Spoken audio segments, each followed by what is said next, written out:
Losing time, I'm fading fast. I just wanna make it last. Try to let go of the past. I close my eyes, embrace the blast. Sleepless nights and headaches stack. Restlessness to hell and back. What's my purpose? What do I grab? A slippery surface, a heart attack. And sometimes you just gotta believe there's something that'll give you relief. There's something that'll have what you need, what you need. We're broken, it's tragic, we're not all elastic, but maybe there's magic. Believe you could have it, and I know of sadness, the anxious and panic, the infinite vastness of all that is blackness. Tell me, oh, will you believe? So tell me, oh, will you believe? So tell me, oh, will you believe? So tell me, oh, will you believe?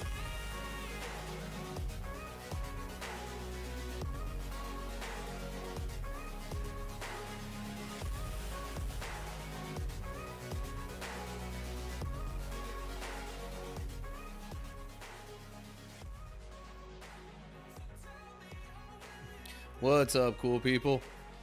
My name's Matt, aka That Random Christian Gamer. Welcome to another live stream.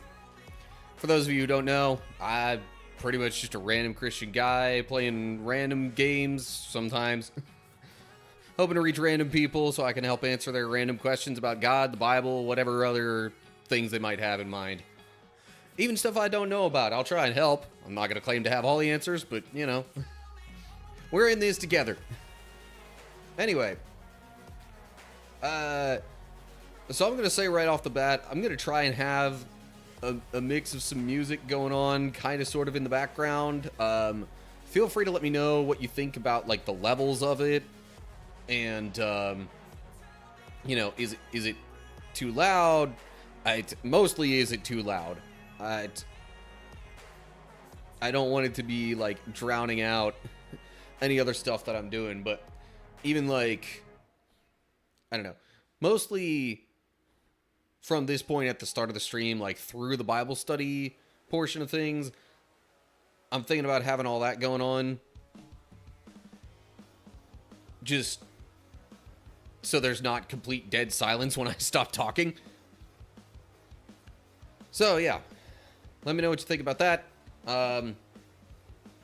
Also, real quick, before we get things rolling, wanted to give a quick thanks to Eldritch Dwarf for the recent follow as of 2 days ago. I'm trying to think of maybe if it's slightly over 2 days ago, but not enough for Twitch to turn that another day on the counter. That would have been a little after Saturday's live stream. But anyway, otherwise, we're pretty much just going to run this as normal, starting off with a couple of chapters of Bible study, and then we'll be playing some video games, specifically Kingdom Hearts Chain of Memories, trying to continue my way through that series. And now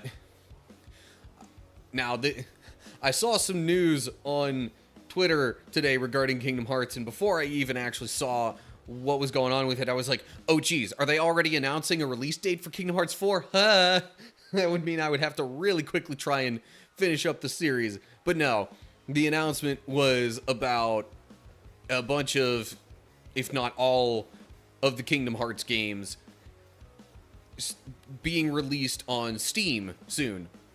So all you PC, you know, gamers out there can actually finally play the games for real. And not, you know, making use of any emulators or anything like that if you don't want to. But anyway. Okay. Got an ad break to run on Twitch before we really get rolling with this. But otherwise, yeah, I think that's all the introduction there is to do for today's stream. So let's kind of get things rolling here.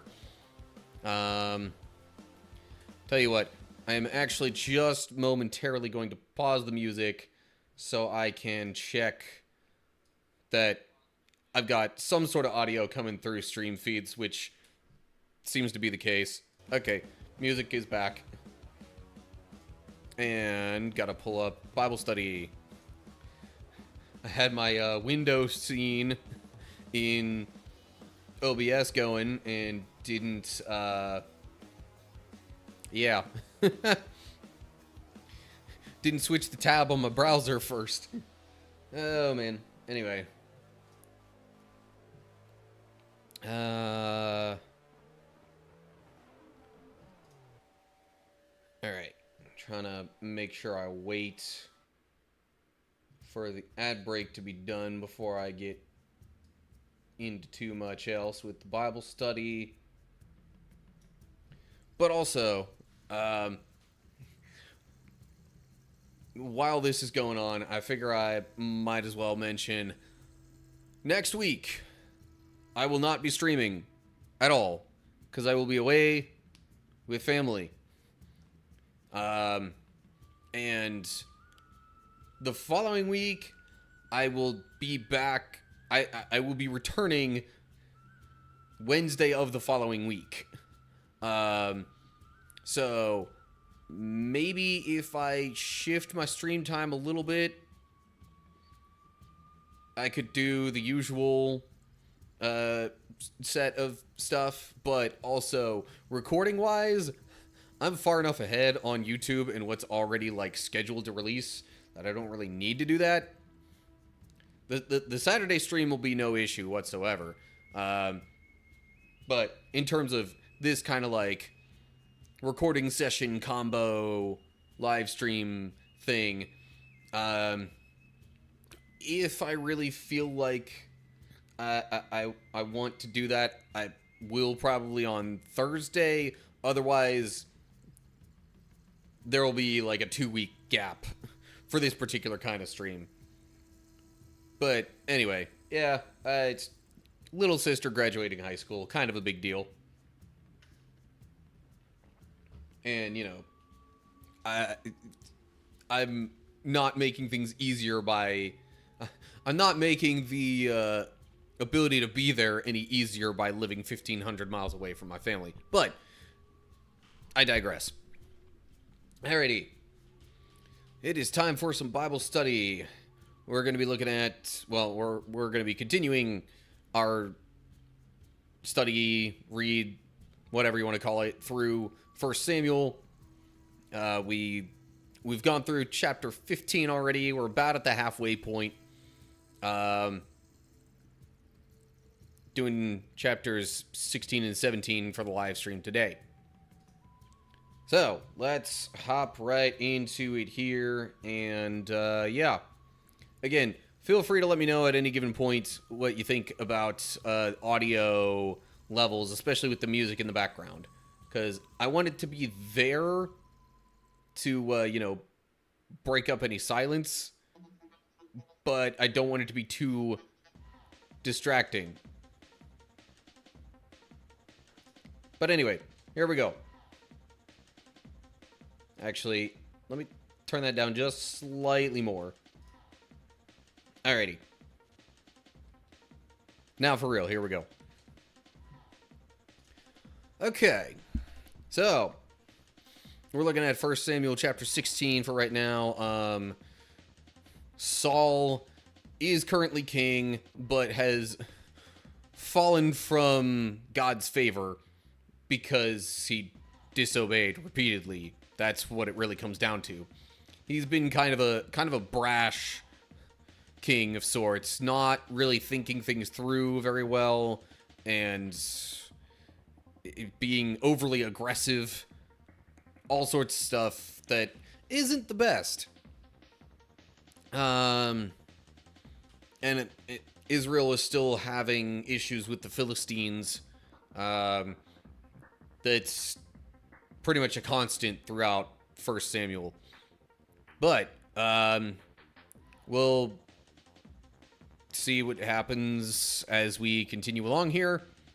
So, here we go. 1 Samuel 16. Now the Lord said to Samuel, "You have mourned long enough for Saul. I have rejected him as king of Israel. So fill your flask with olive oil and go to Bethlehem. Find a man named Jesse who lives there, for I have selected one of his sons to be my king. But Samuel asked, How can I do that? If Saul hears about it, he will kill me.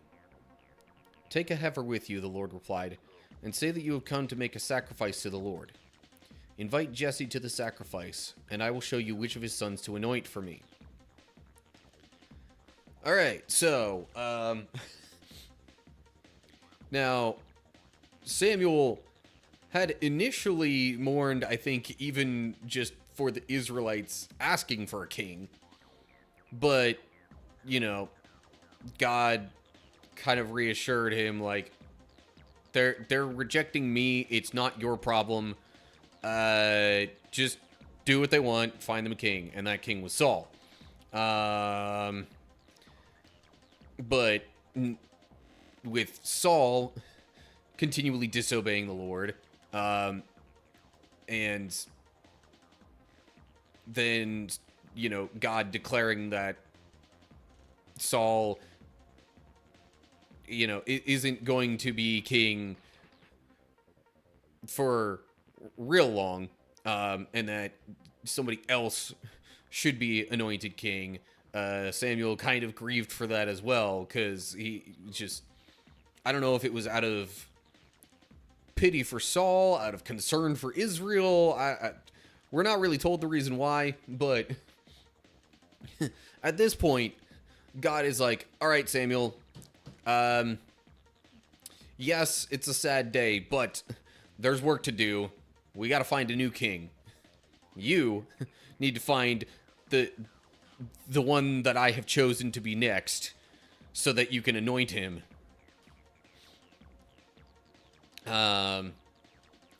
But,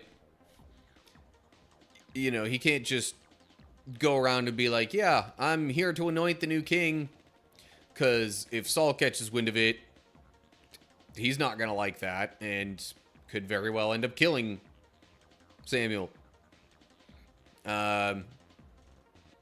So they're going to disguise it a little bit as Samuel making a sacrifice. So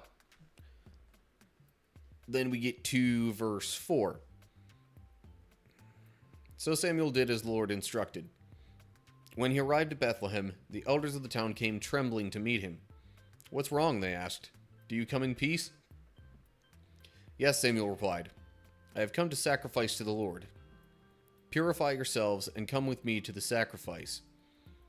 Then Samuel performed the purification rite for Jesse and his sons and invited them to the sacrifice too. When they arrived, Samuel took one look at Eliab and thought, surely this is the Lord's anointed. But the Lord said to Samuel, don't judge by his appearance or height, for I have rejected him. The Lord doesn't see things the way you see them. People judge by outward appearance, but the Lord looks at the heart. And I'll be real, it seems especially fitting to me for God to say, hey, don't be judging by appearance, all right? Because Saul was, you know, recognized significantly by his appearance. He was tall, he was good looking, he seemed to be strong. And so when Samuel was like, all right, surely this guy who's a lot physically like Saul is going to be the next king, right? I mean, that's what we're looking for in a king. God's like, nope. It's not just about the way he looks or his strength or anything like that. I'm concerned with his heart. Probably especially after the way Saul's heart was not inclined toward God. So yeah, I guess Eliab is not the chosen one. Then we get to verse 8. Then Jesse told his son Abinadab to step forward and walk in front of Samuel. But Samuel said, this is not the one the Lord has chosen. Next, Jesse summoned Shimea, but Samuel said, Neither is this the one the Lord has chosen. In the same way, all 7 of Jesse's sons were presented to Samuel, but Samuel said to Jesse, The Lord has not chosen any of these. Then Samuel asked, Are these all the sons you have? There is still the youngest, Jesse replied, but he's out in the fields watching the sheep and goats. Send for him at once, Samuel said. We will not sit down to eat until he arrives. So Jesse sent for him. He was dark and handsome, with beautiful eyes. And the Lord said, This is the one, anoint him. So as David stood there among his brothers, Samuel took the flask of olive oil he had brought and anointed David with the oil. And the Spirit of the Lord came powerfully upon David from that day on. Then Samuel returned to Ramah. Okay, so basically Samuel goes through all of Jesse's sons. It didn't state, it says the names of them. It doesn't state that they're going in order from oldest to youngest. It just says that,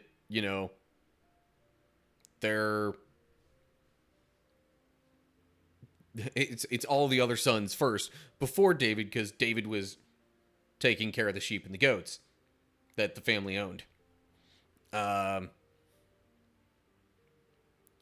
then none of the older ones were chosen, so they send for David. He comes, and David is the one that gets anointed. Also, dark and handsome. As much as God was saying, don't judge by outward appearance, that this is still the second king in a row that was apparently quite handsome.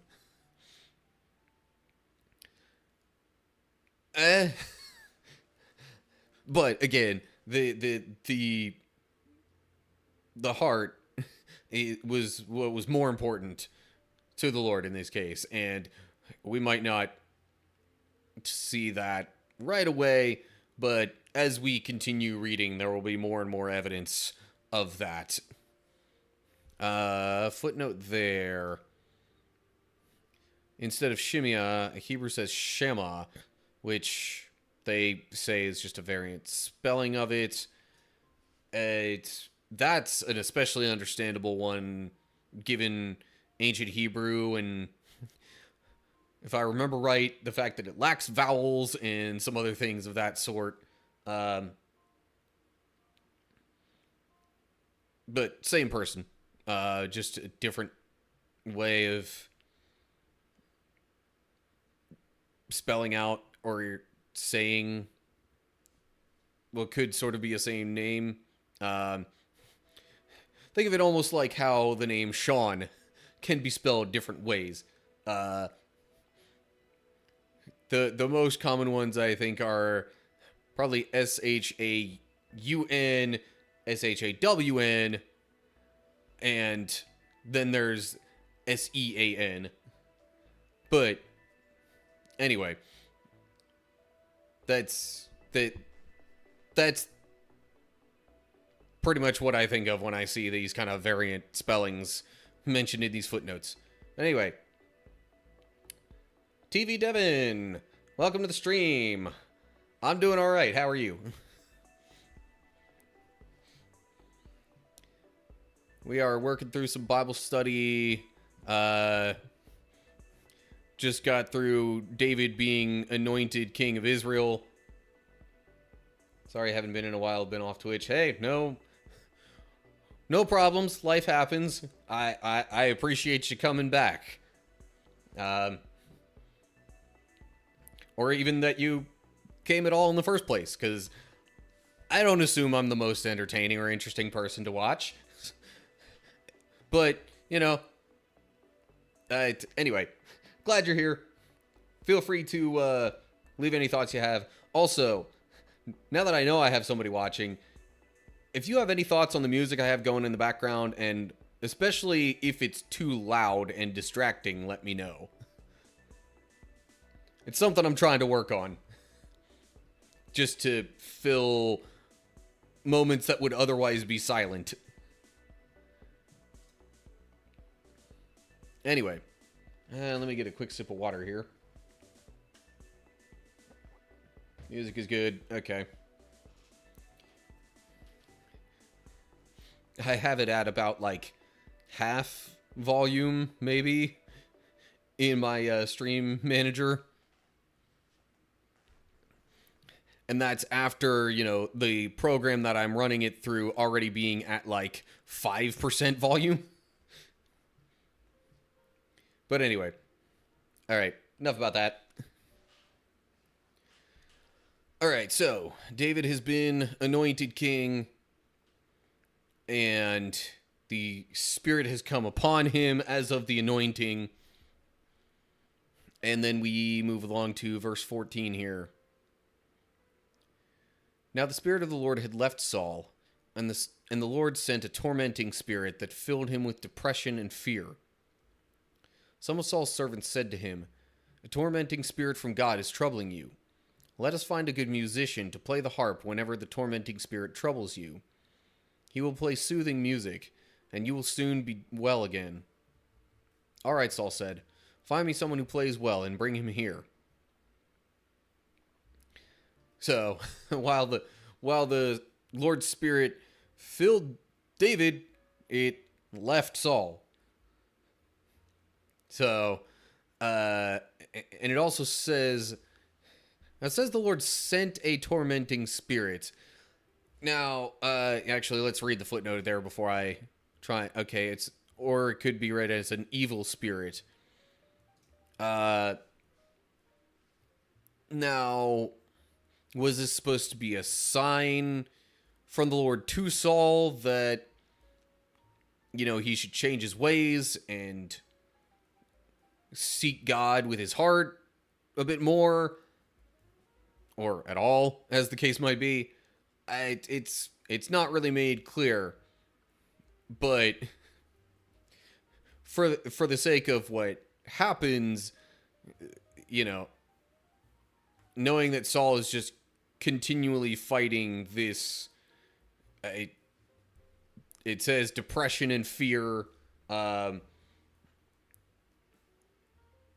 just all sort of mental troubles going on, possibly stemming from him being told that he doesn't have God's favor anymore, or other things like that. I don't know. There could be multiple reasons. But his servants try and find a way to comfort him, and they're going to see if having a musician in there to, soothe the savage beast, so to speak, will end up working. So we get to verse 18 then. One of the servants said to Saul, "One of Jesse's sons from Bethlehem is a talented harp player. Not only that, he is a brave warrior, a man of war, and has good judgment. He is also a fine-looking young man, and the Lord is with him." So Saul sent messengers to Jesse to say, "Send me your son David the shepherd." Jesse responded by sending David to Saul, along with a young goat, a donkey loaded with bread, and a wineskin full of wine. So David went to Saul and began serving him. Saul loved David very much, and David became his armor-bearer. Then Saul sent word to Jesse, asking, "Please let David remain in my service, for I am very pleased with him." And whenever the tormenting spirit from God troubled Saul, David would play the harp. Then Saul would feel better, and the tormenting spirit would go away. Now, when it says that, the servant told Saul that the Lord is with him, like, it makes me wonder if the servant knew about, David being anointed. Maybe not. I don't know. But in any case, I kind of wonder, okay, how would he know that the Lord is with him? Like, where is he getting this information from? I'm sure they have all kinds of, information sources for all that kind of stuff. So, I just wonder, Because you would think if a servant of Saul knew that David had been anointed the next king, that they would be less inclined to, try and have David help Saul out. But I don't know. Maybe they cared more about Saul feeling well than they did about whatever anointing happened with David. I don't know. We are not in their situation. We cannot know their motivations for sure, unless they end up being stated outright, which they're not in this case. But anyway, so it turns out not only is David a shepherd, who they say is also a brave warrior, has good judgment, and he's good with the harp. So, like, David's basically a Renaissance man here. Man of many talents, at the very least. But, so, David goes and is then living there with Saul and his servants, and whenever Saul ends up feeling troubled, he plays the harp and helps Saul feel better. And that's how they get introduced to each other. Now, I also wonder a little bit what David thought of this whole situation. He might have just seen it as a way to serve, and he could possibly also have thought, hey, maybe this is, I've been anointed king, so maybe this is my in to the throne. Maybe it doesn't have to be a violent kind of thing. Maybe, I will get favor with Saul, and he will be okay with me being the next king, or something to that effect. We don't know exactly, but yeah, in any case, they've been introduced to each other, and as much as it starts out looking pretty good, it's only going to get more complicated from here. But we'll have to see about that as we continue reading through 1 Samuel. That's all we've got for chapter 16. So then we move on to chapter 17.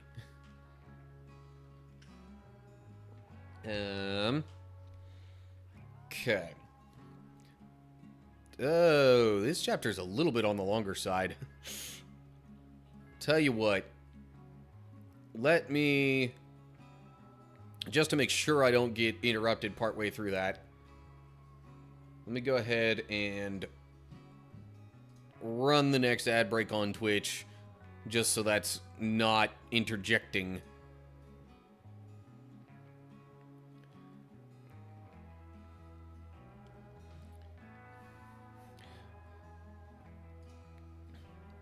By the way, this music that I have playing in the background of the stream, this is all music that I have downloaded off of YouTube's audio library for free, and it says it's all like there shouldn't be any copyright issues with it or anything like that. So yeah, I just figured I might as well put it all together in a playlist and try and get some of that running in the background. Maybe if I listen to it in the recordings, I will change my mind, but I wanted to at least try it out. And if I wind up not liking it during the Bible study stuff, then you know what? Maybe I'll just have it play during, like, breaks in the stream. But anyway, man, okay. You know what? I'll be back in just a sec. I'm feeling a little warm. Granted, it is like around 90 degrees here in Texas. And I don't even have the air conditioning running. I just have a fan on behind me. I'm gonna go turn that up a little bit more. Be back in a sec.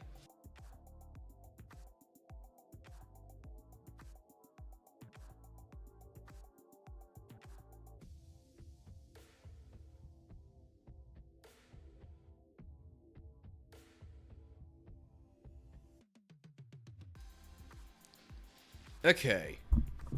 Fan is on high now. And, I think we're about ready to get to the next chapter of Bible study. Here we go. Alright. So now we've got 1 Samuel 17. And, last chapter, David was anointed king, or the next king. Saul is still actually, current reigning king, actively on the throne and in charge. But David's officially going to be the next one. Now, David and Saul are actually, acquainted toward the end of the chapter. Saul has just a troubling spirit, it calls it. He's got, mental struggles. And in order to help soothe him, they brought in someone to play the harp to help, ease his mind. And that, lo and behold, that harp player ends up being David. So now David is actually serving King Saul, with the knowledge that he's going to be the next king. But let's just read the chapter here and see how things progress. So, 1 Samuel 17, here we go. Philistines now mustered their army for battle and camped between Soko and Judah. Soko in Judah and Azekah at Ephes Dammim? I don't know. Not sure about that pronunciation, but anyway. Saul countered by gathering his Israelite troops near the valley of Elah. So the Philistines and Israelites faced each other on opposite hills, with the valley between them. Then Goliath, a Philistine champion from Gath, came out of the Philistine ranks to face the forces of Israel. He was over 9 feet tall. He wore a bronze helmet, and his bronze coat of mail weighed 125 pounds. He also wore bronze leg armor, and he carried a bronze javelin on his shoulder. The shaft of his spear was as heavy and thick as a weaver's beam, tipped with an iron spearhead that weighed 15 pounds. His armor-bearer walked ahead of him carrying a shield. Goliath stood and shouted a taunt across to the Israelites. "Why are you all coming out to fight?" he called. "I am the Philistine champion, but you are only the servants of Saul. Choose one man to come down here and fight me. If he kills me, then we will be your slaves. But if I kill him, you will be our slaves. I defy the armies of Israel today. Send me a man who will fight me." When Saul and the Israelites heard this, they were terrified and deeply shaken. Okay. Chapter is a bit on the longer side, so my breaks for different sections will be a bit less frequent. I'll be reading a bit more at a time before stopping to give thoughts. So, Philistines are continuing to fight against Israel. And as it describes, the Philistines and Israelites end up on opposite hills, and Goliath winds up coming out basically to challenge them. Really big dude. Now this says he was over 9 feet tall. The Hebrew says 6 cubits and a span, which totals about 9.75 feet or 3 meters. Now the Dead Sea Scrolls in the Greek version read 4 cubits and a span, which would be 6.75 feet. But, given that this is one of those complicating things with, having multiple, historic traditional documents that people rely on for translation,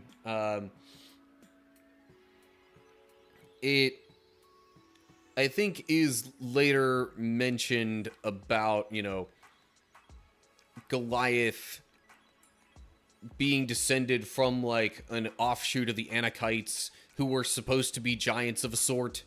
Now, granted, getting close to 7 feet tall is still pretty tall, but that's like, center on a basketball team kind of tall, not like, holy cow, this dude is a literal giant tall. I mean, still, either way, point is, dude's big, he's mean, and with all this stuff about his armor, his weapons, all that, it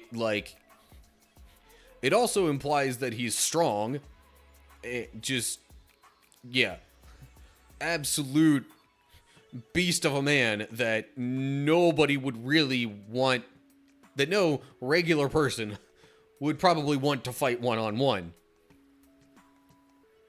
Checking other footnotes here. So, where it mentions the bronze male weighing 125 pounds, Hebrew says 5,000 shekels, which is believed to weigh 57 kilograms, and I assume that's close to 125 pounds. I know there's over 2 pounds in a kilogram. So, anyway. And then more weights down here. It says 600 shekels for the iron spearhead. But, yeah. Big, burly dude who would be an absolute nightmare to fight. But he, it's the we don't really get the tone of his voice per se. He could be trying to make it sound like let's not have everybody fight and all these people potentially die. Just, send out I'm the Philistine champion. You all can send out your champion to come fight me, and we'll just duke this out one-on-one. No need for all these other people to die. But really, I mean, with him being so big, it was probably also a way to just try and give the Philistines an easy victory. In any case, all that happens. Goliath makes this challenge. And then we get to verse 12. Now David was the son of a man named Jesse, an Ephrathite from Bethlehem in the land of Judah. Jesse was an old man at that time, and he had 8 sons. Jesse's 3 oldest sons, Eliab, Abinadab, and Shimea, had already joined Saul's army to fight the Philistines. David was the youngest son. David's 3 oldest brothers stayed with Saul's army, but David went back and forth so he could help his father with the sheep in Bethlehem. Now, wasn't he helping Saul too? I don't know. I mean, it says he went back and forth, so maybe that's what he had been doing all along. I don't know. Anyway, the oldest sons are right there with the army, though. David, not so much. Also, Hebrew for Shimea might have read Shema, but same name, different spelling. Okay. Then verse 16. For 40 days, every morning and evening, the Philistine champion strutted in front of the Israelite army. One day Jesse said to David, "Take this basket of roasted grain and these 10 loaves of bread, and carry them quickly to your brothers. And give these 10 cuts of cheese to their captain. See how your brothers are getting along, and bring back a report on how they're doing." David's brothers were with Saul in the Israelite army at the valley of Elah, fighting against the Philistines. Now, also, why it feels the need to, reintroduce Jesse, I don't know, but I will say it helps, when people just read this chapter isolated from other ones. Plus, repetition in these stories helped a lot, especially in, Old Testament times. A lot of this was just told as stories orally rather than actually written down and read by a multitude of people. They wouldn't, even if it was written down, like, they wouldn't have generally been able to make a whole lot of copies of it for a lot of people to read. So, the repetition helps there. Anyway, so David's taking supplies and gonna kind of scout the situation and report back. Or at least that's what he's been asked to do by his father. Hebrew says ephah rather than basket of roasted grain. So that gives you more of like a measurement of how much was there. And then footnote that says report on how they're doing. Hebrew says and take their pledge. That's definitely or at least it could be a different kind of meaning, but I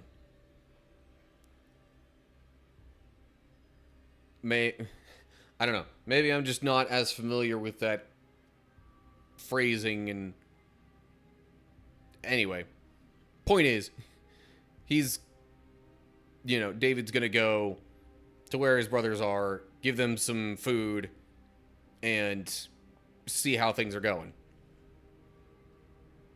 Then we get to verse 20. So David left the sheep with another shepherd and set out early the next morning with the gifts, as Jesse had directed him. He arrived at the camp just as the Israelite army was leaving for the battlefield with shouts and battle cries. Soon the Israelite and Philistine forces stood facing each other, army against army. David left his things with the keeper of supplies and hurried out to the ranks to greet his brothers. As he was talking with them, Goliath, the Philistine champion from Gath, came out from the Philistine ranks. Then David heard him shout his usual taunt to the army of Israel. Which, reminder, this had been happening for 40 days. Yeah. It's quite a while of having this back and forth. Now, it implies that maybe there was already some fighting going on. But anyway, maybe there wasn't. I don't know. When it says his brothers were at the Valley of Elah fighting against the Philistines, maybe, it was more of a, like, ready to fight against them. Or they had fought against them before Goliath came out and issued this challenge. I don't know. But anyway, so David goes out to the battlefield, I guess, or at least near it. And here's Goliath's challenge. Then we get to verse 24. As soon as the Israelite army saw him, they began to run away in fright, him being Goliath. Have you seen the giant? The men asked. He comes out each day to defy Israel. The king has offered a huge reward to anyone who kills him. He will give that man one of his daughters for a wife, and the man's entire family will be exempted from paying taxes. David asked the soldier standing nearby, what will the man get for killing this Philistine and ending his defiance of Israel? Who is this pagan Philistine anyway, that he is allowed to defy the armies of the living God? And these men gave David the same reply. They said, yes, that is the reward for killing him, as described in the couple of verses prior. But when David's oldest brother Eliab heard David talking to the men, he was angry. What are you doing around here anyway? He demanded. What about those few sheep you're supposed to be taking care of? I know about your pride and deceit. You just want to see the battle. What have I done now? David replied. I was only asking a question. He walked over to some others and asked them the same thing and received the same answer. Then David's question was reported to King Saul, and the king sent for him. So the most of the men seem to be afraid, but David asks what's going on and realizes that there's a reward for killing this guy and is wondering why this has been allowed to go on for however long it has. Now, it says 40 days up here, so we might have a better idea than David did, really, of how long it was going on. But, like,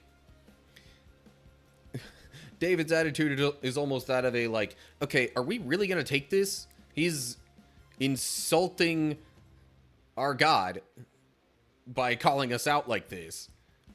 We can't just let that stand. But Eliab is like, really? What are you doing here?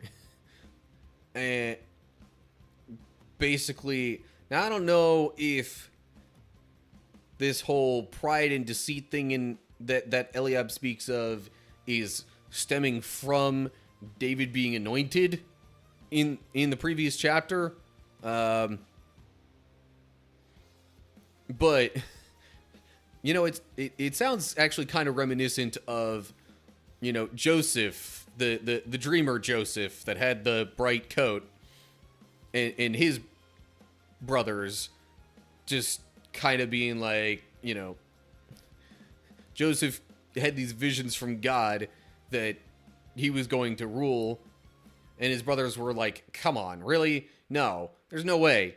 And they, like, didn't really like him because of how much he was boasting about that. We don't really hear about David having the same attitude. Other than this little exchange with Eliab here is the only really hint of that we get to this point. But anyway, so David's been asking about the situation. Word gets to Saul about David's questions. And then we'll get to verse 32 after I take a quick sip of water here. Okay, so verse 32. Don't worry about this Philistine, David told Saul. I'll go fight him.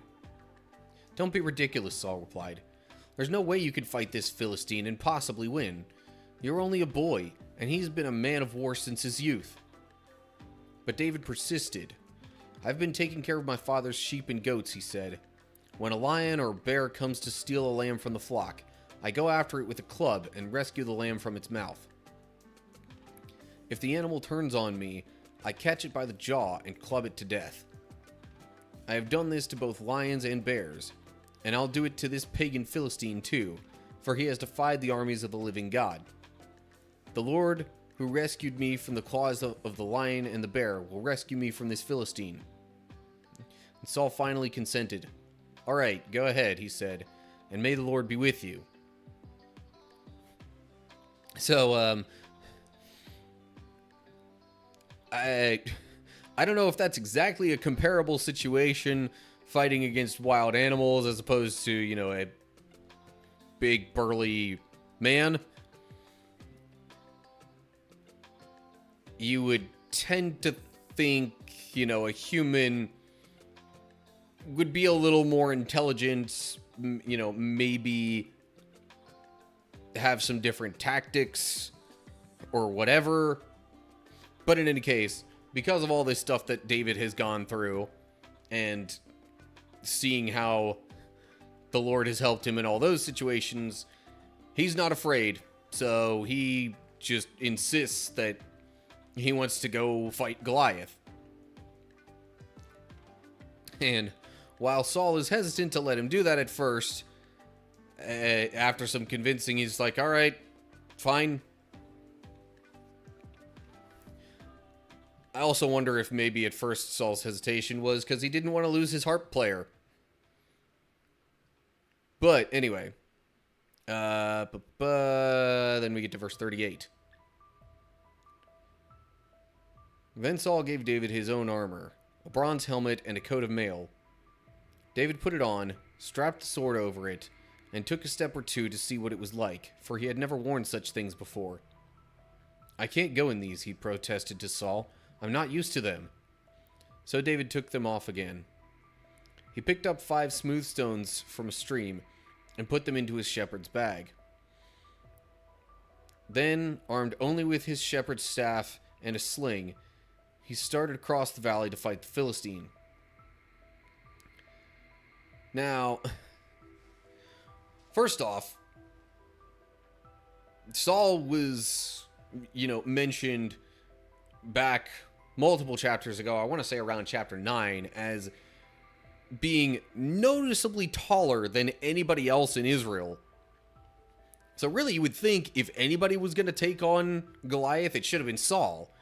At least it would have been physically a closer matchup.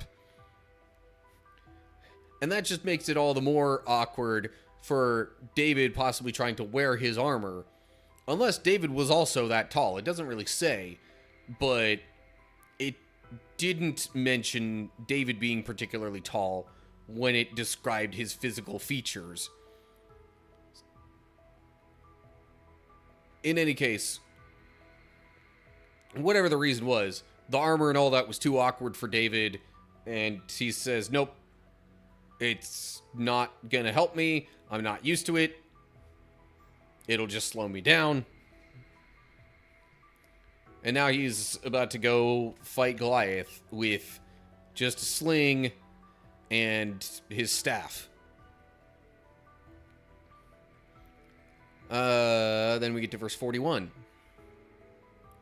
Goliath walked out toward David with his shield bearer ahead of him, sneering in contempt at this ruddy-faced boy. Am I a dog, he roared at David, that you come at me with a stick? And he cursed David by the names of his gods. Come over here, and I'll give your flesh to the birds and wild animals, Goliath yelled. So he feels severely disrespected by the fact that a boy has been sent, or at least has come out to challenge him. Big, strong, presumably older, giant of a man.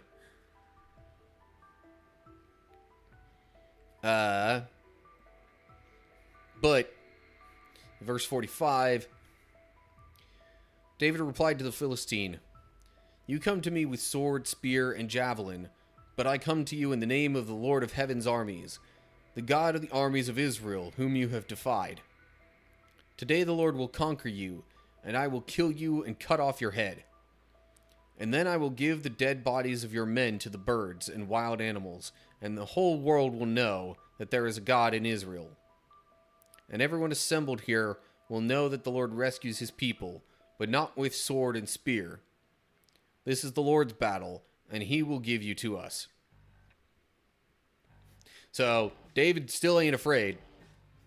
And in fact, kind of turns Goliath's threat back around and says, yeah, you think you're going to do this to me, but God is going to give me victory. And then all that stuff that you just said would happen to me, that's going to happen to all your fellow soldiers here. And then verse 48. As Goliath moved closer to attack, David quickly ran out to meet him. Reaching into his shepherd's bag and taking out a stone, he hurled it with his sling and hit the Philistine in the forehead. The stone sank in, and Goliath stumbled and fell face down on the ground. So David triumphed over the Philistine with only a sling and a stone, for he had no sword. Then David ran over and pulled Goliath's sword from its sheath. David used it to kill him and cut off his head. So, the threat of, Goliath's head being cut off, David made good on it, even though he didn't have his own sword. It does make you wonder how big Goliath's sword was.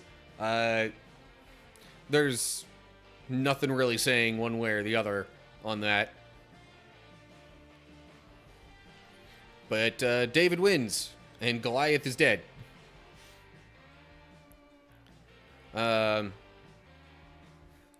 Also, glad to know that you're back, Devin.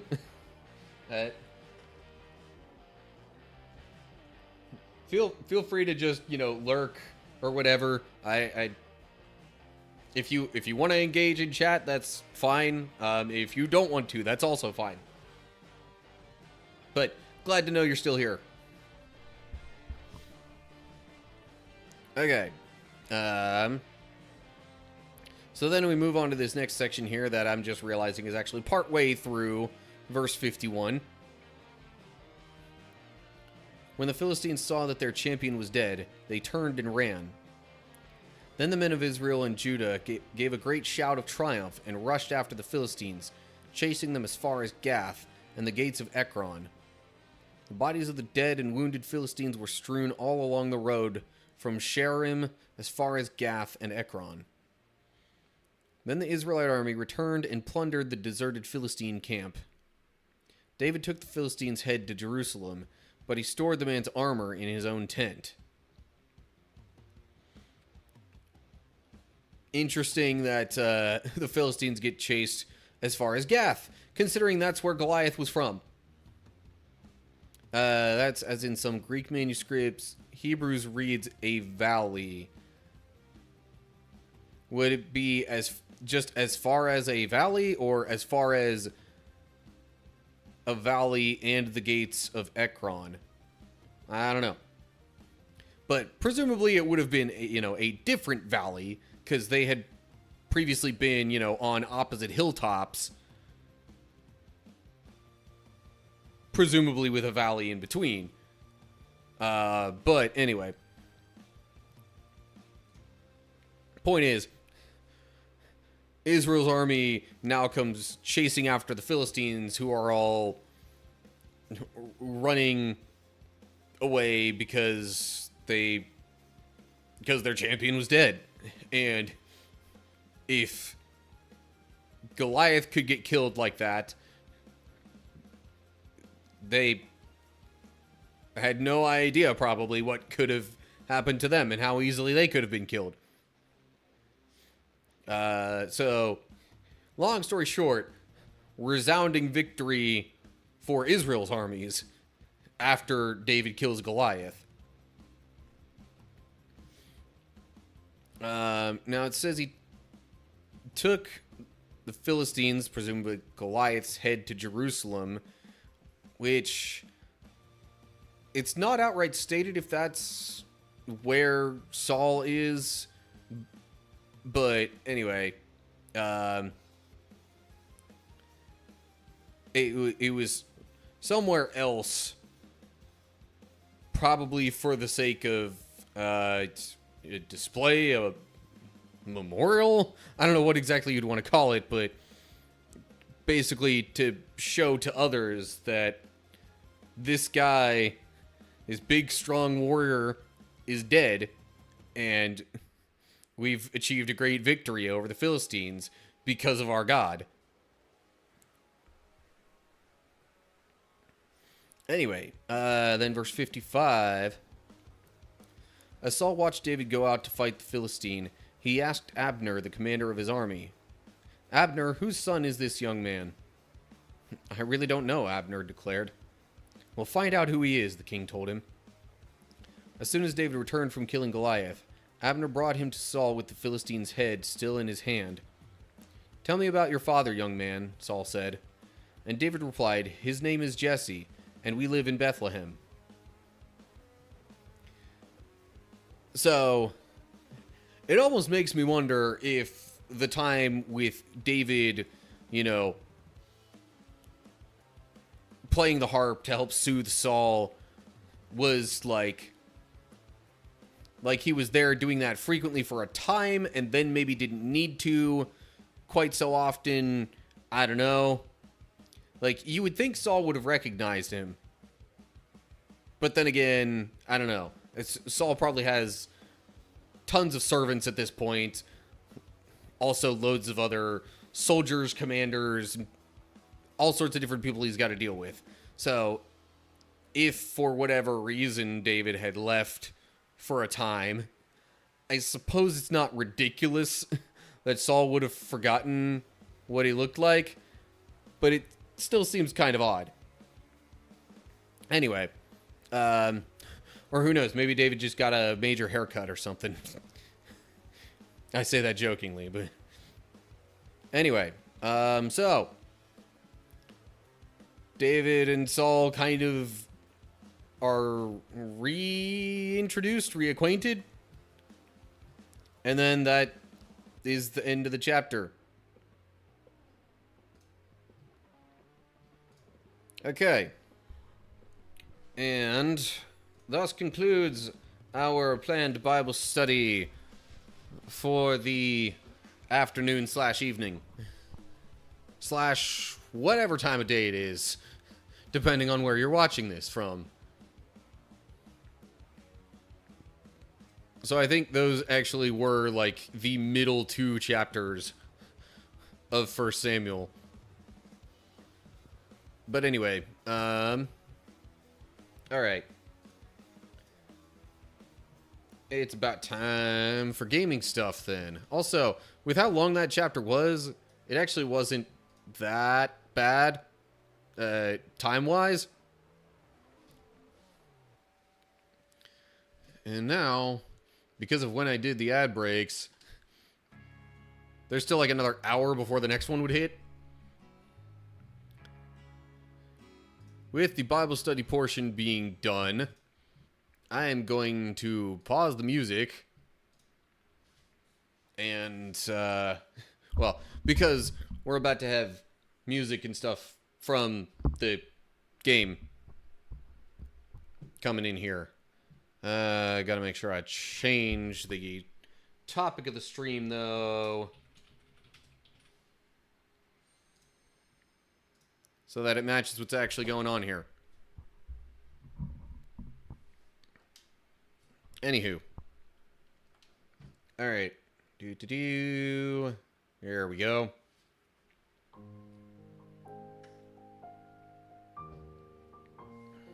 I suppose I did play Final Mix more recently. In case you missed my last stream, I just wrapped up fighting all of the, like, super bosses from the first game, or in the first game, I should say. I had tried it once, wasn't quite successful, wound up getting all the synthesis stuff and an extra, like, 15 levels. So with Ultima and a bunch of other good equipment, and being at level 87, that kind of tipped it over the edge. But anyway, that is not the game that we are playing today. Today, we're playing Chain of Memories. And by we, I of course mean me. I mean, y'all could play too. We're just not playing it together. Much as I think that would be enjoyable. Okay. So, right. That's probably where I need to go next. Let me just make absolutely sure, though.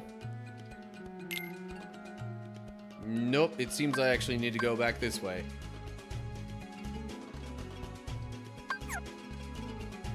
Because... yeah. Because this door is the one that uses the, like, second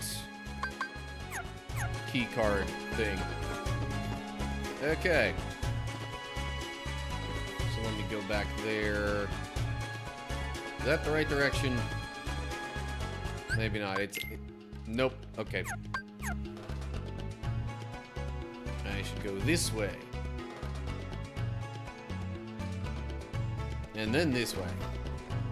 Okay.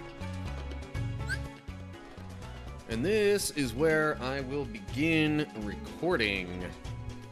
Let me just shift myself a little bit, or at least my microphone.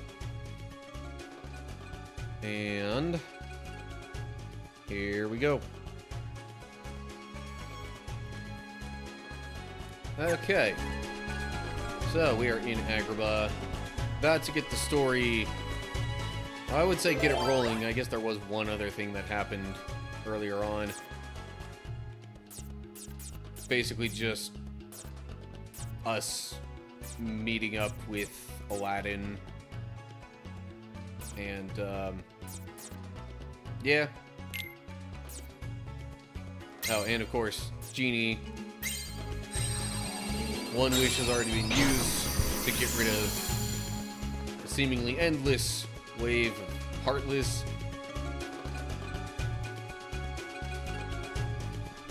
And now we have this. So, why are you going to the palace, Aladdin? No good royal vizier Jafar. He tricked me into getting this magic lamp from the Cave of Wonders. The cave was crawling with Heartless. I'm lucky I made it back to Agrabah in one piece. Wasn't there anyone else there to help you out? This Jafar guy's got some nerve giving such dangerous orders. I know how you feel, Master. People have been ordering me around for 10,000 years. And what help do I get? Alright, I guess that was supposed to be more like, and what help do I get? I don't know. I keep wishing someone will wish me out of this gig. But go figure the odds on that. Well, how about I use my third wish to set you free? Doth my pointy ears deceive me? Master, you do that for me? You're not just pulling my top knot now, are you? Can't be pulling his leg because he has no legs, at least right now. Anyway, I promise, Genie. Anyway, there's only one thing I really want. Then we'll just have to do something about that, Al. Can I call you Al? So, what'll it be? Fame? Fortune? A herd of luxury camels to call your very own? Well, there's this girl. Her name's Jasmine. She's Princess of Agrabah. And that's the problem. It's hard for a street rat like me to get a chance to see her. That's how this all started. I thought if I went to the Cave of Wonders, I could get the treasure, and maybe then Jasmine would want to meet me. Sounds like your wish should be that you can see Jasmine anytime you want, huh? Well, I've got just the package for you. You'll not only meet the lady, you'll go in style. As Prince Ali. How do you like the sound of that, Al? Me, a prince? Can you really do that? In an Agrabah minute. I guess the legends were true after all. Come on, let's get to the palace.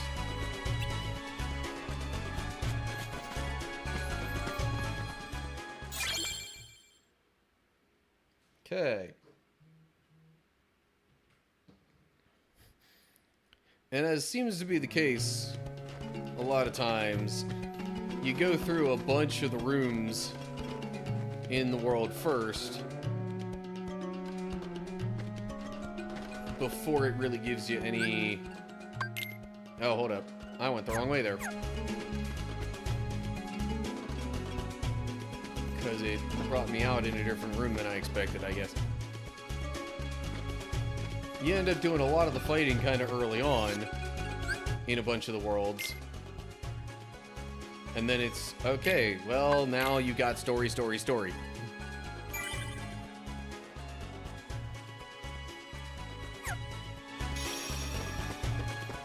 Alrighty. Second story room. Just need a 1, eh? 1 or higher. Well, there's a 1 for you. Nope, come on, there we go.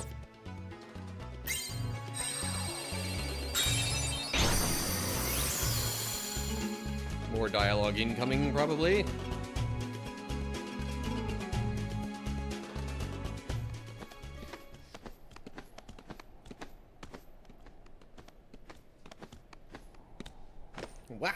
look at that. Who is that? It's Jasmine. She needs our help. We'll never make it in time. Then I have no choice. Genie, I wish for you to save Jasmine. Can do. Charge! It says charge like he's, you know, about to run in there or whatever. Jasmine! We're lucky. She fainted, but it looks like she's okay. But now you've only got one wish left.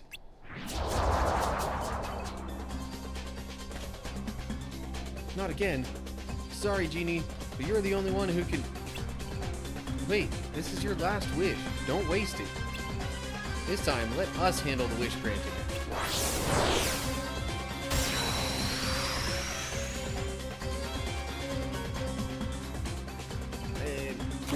The wish was to save Jasmine, not just to, you know, like, give her some sort of generic help. Aladdin! Yeah! So, you know, you would think there should have been a little bit more going on there. This is it! Well, that completely missed. Let's... Back off! There we go. Okay, that was better. Aladdin! Yeah! Also, does he normally give movable points with every hit? I don't think I've seen that before.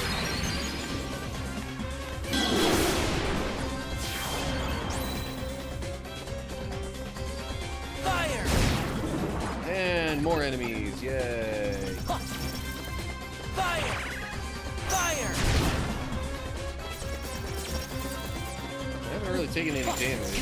Well, now I have, but whatever. Yeah! Yeah!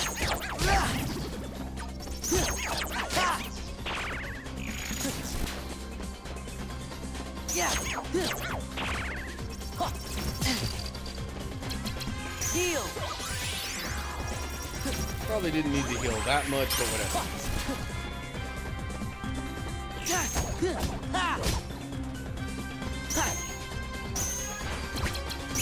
Well, that didn't help none.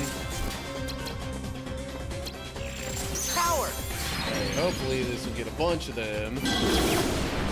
Yeah. Fire! Fire! And still more enemies. Well, I mean, this is supposed to be a significant moment for the story. Heal! I suppose, you know, a relatively big battle is appropriate. Yeah!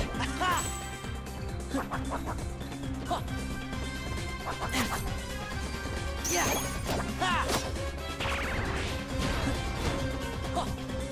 I wish the large bodies would stop being in the way so much. Okay. Goofy! Or I guess these are actually Yeah! fat bandits, not just regular large bodies. Courage!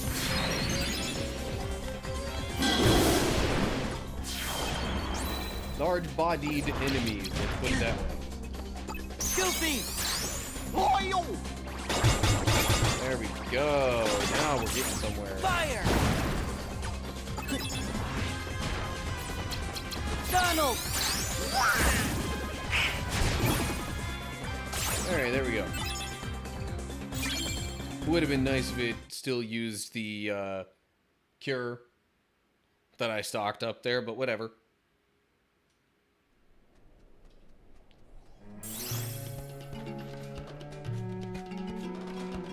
See? We didn't need Genie this time. Thanks, Sora. But I'm still down to my last wish. What? What? What's happening? Oh no, the lamp. It's gone.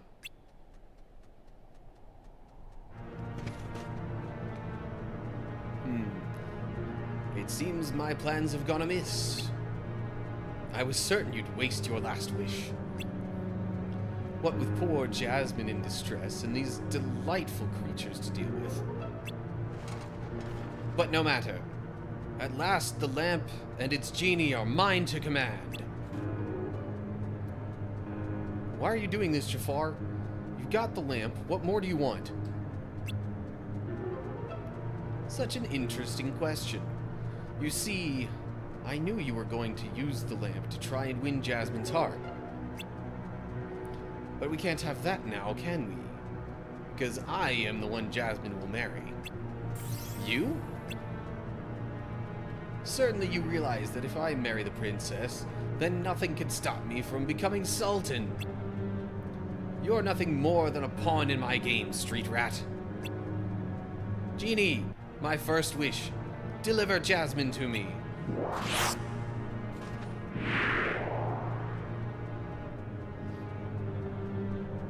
Genie, what are you doing? Sorry, Al. My hands are tied on this one. I gotta obey whoever has his mitts on the lamp. Precisely.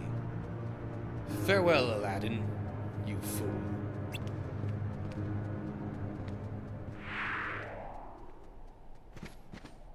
Great. Now I've lost Jasmine and the lamp. You can feel bad about it some other time. If you don't pull yourself together, you'll never see Jasmine again. You lost the lamp. So what? You can still save her on your own. Losing someone you care about is bad, but not as bad as never getting them back. Sora. You're right. I can't give up now. I've got to save Jasmine. But Jafar's got the lamp. We can't just walk up to him and expect to win. Maybe we can.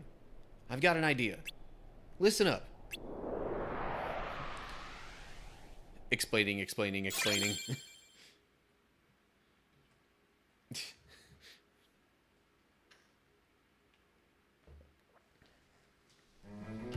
Okay.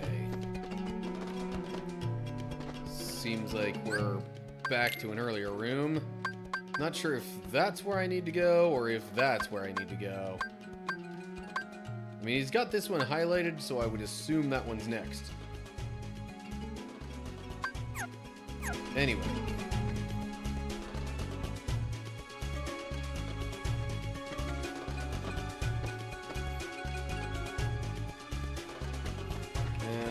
Okay. Saving again.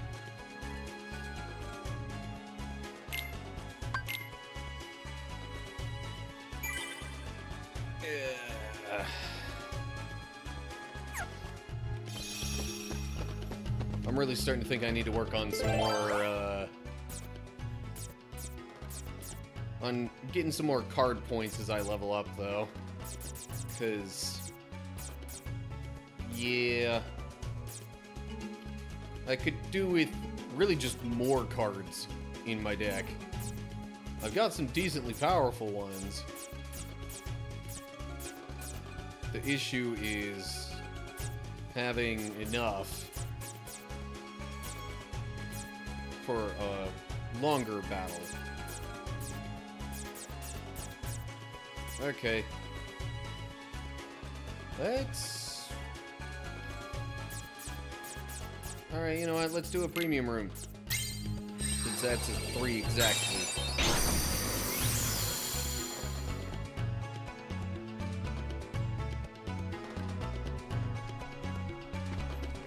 Yeah. Oh, come on.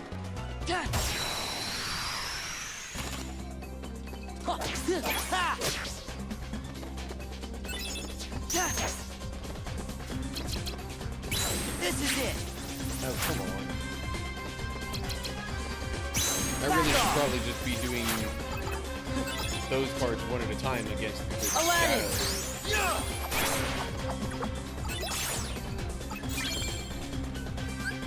Premium bonus.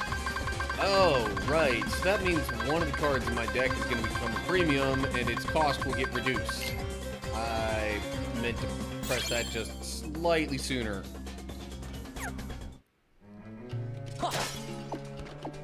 And I could have gotten that, 9 value Yeah. Olympia Keyblade, I think it was. Could have turned that into a premium card, which would have been awesome. Back off.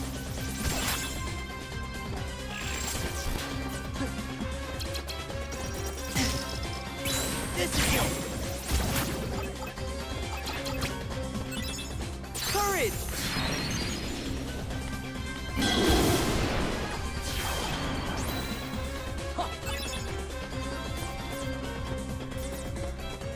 Fire. I probably just use the Fire. fire magic individually. Fire.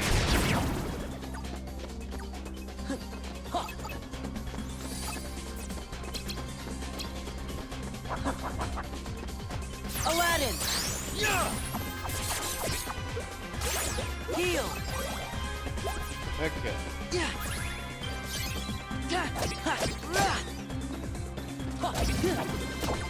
Yeah. That was a Yeah. really long lunge there from Sora.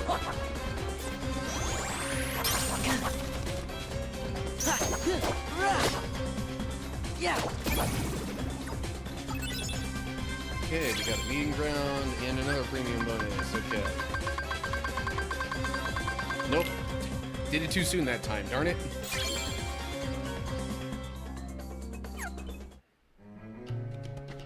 Yeah. Well, at least now there's slightly less need for higher card point limits in my deck. Freeze.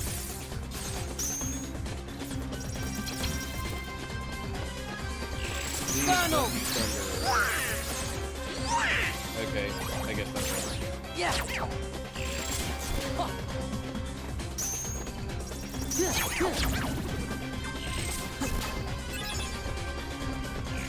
Funnel. And he used thunder. Of course. Courage. There we go. I don't think I got a premium bonus there. Nope. Yeah. How disappointing.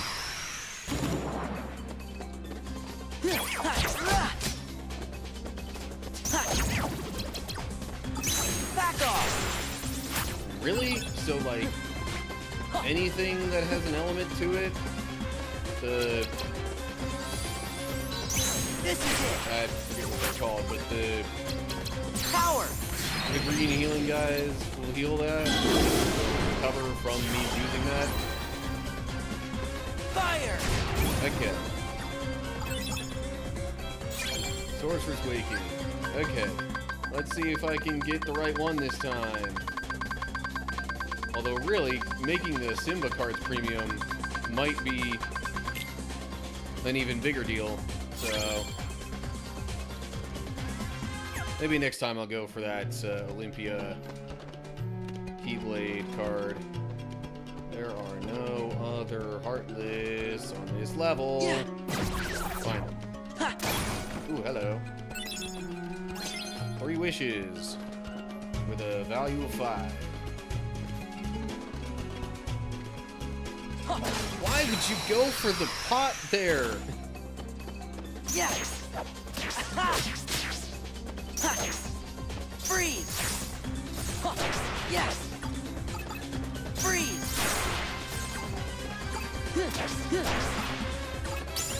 Power. Ooh, yay, level up.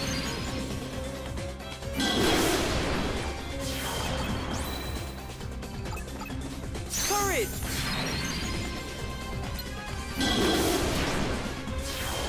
Okay, you know what? Fire. Fire. Like, waiting for another Simba card would be kind of annoying.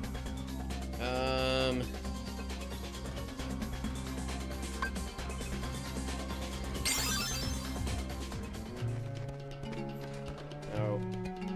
Originally, I started the game thinking I'd just go back and forth between, you know, card points and HP. For Sora, but I have not continued to do so. Yeah. Donald. Freeze.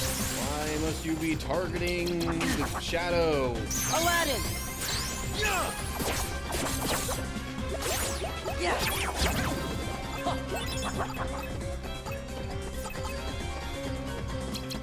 Aladdin. Courage. I do like all those Moogle points that I'm getting from Aladdin. Gotta say.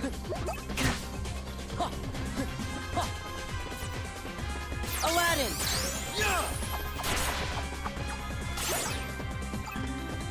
Power. Okay, maybe Simba can finish this guy off. Yeah.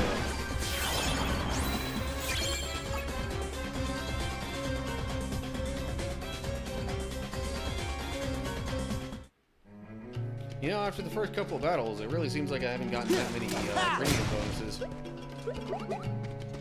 Yeah. Considering this is supposed to be a premium room. Ooh. Me. Come on. Boom. Haha. Take that. Yeah. Aladdin.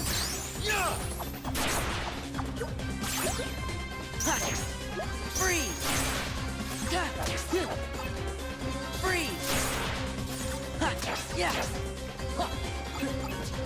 Courage.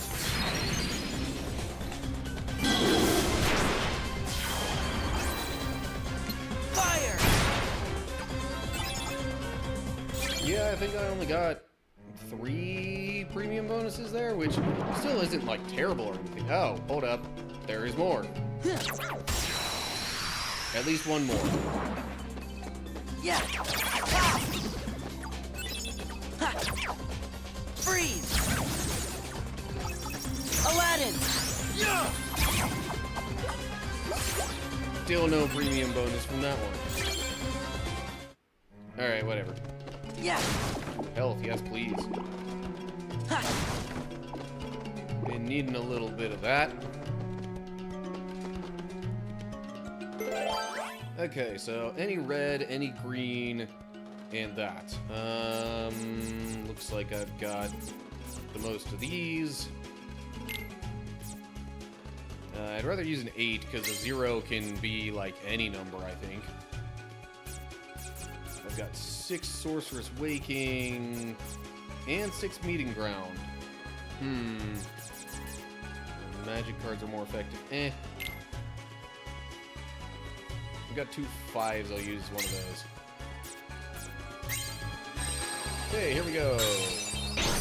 Probably more story.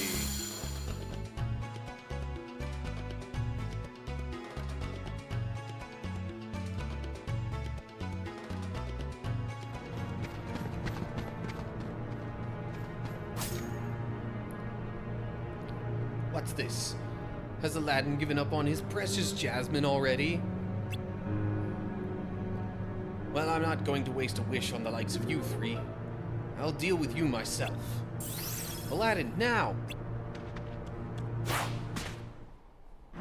What? You! Genie, seize him! Hal, forgive me. Doesn't look much like seizing, but anyway. You fell for it, Jafar.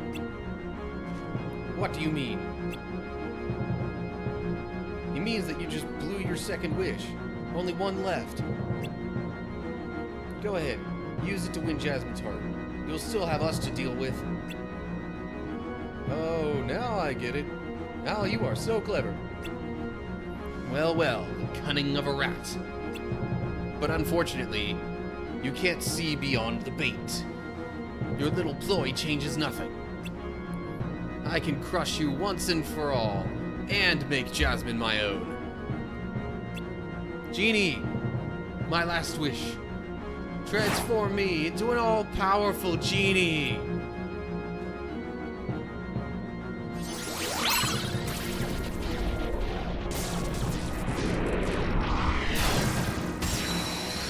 Okay, fighting time. Ooh boy. And the room suddenly changes as well. To exactly the way it was when we fought Jafar in the first game. Anyway. Of course, with all this being crafted from Sora's memories, that shouldn't be surprising. Anyway. It's so hot. Jafar must be doing this.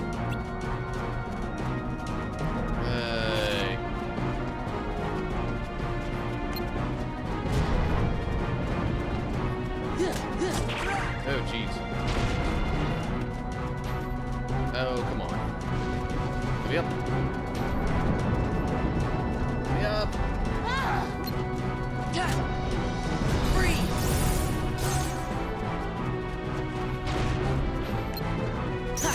Freeze! Yeah!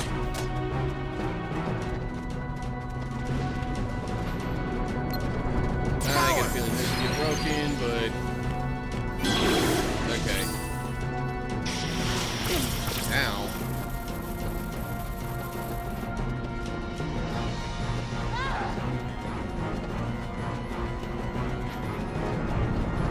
Where is the lamp?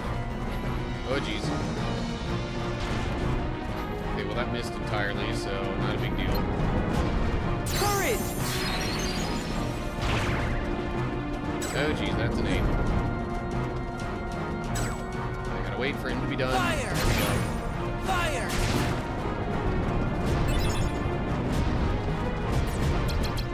Funnel! Nice use of thunder there. I like it. There! Oh, hello. There! Come on. Ha! Ha! Ha! Here we go.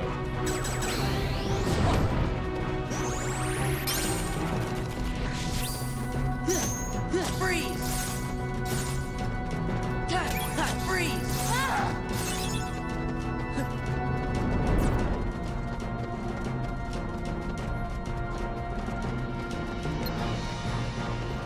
I don't think Goofy's gonna help me much with hitting Iago there. Ouch.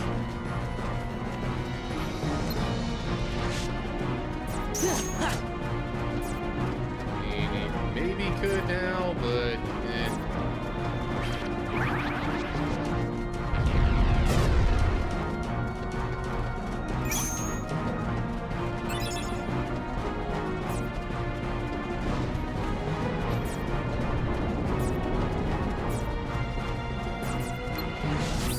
Fire!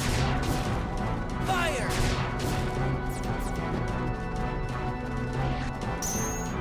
Power! Hit it. Yeah.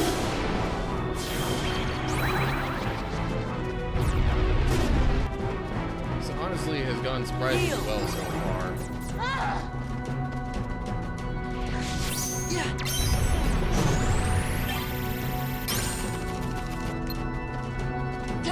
Freeze!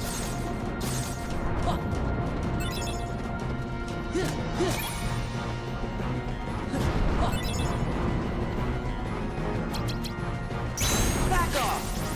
Well, that mostly missed. Kind of disappointing. Courage!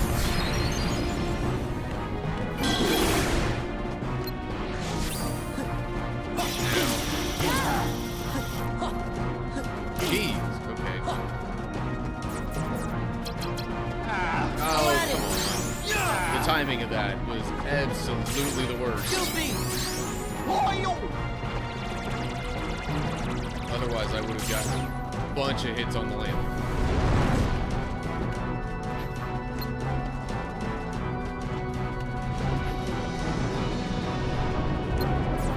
Fire! Now. Just heal. Heal. A little bit.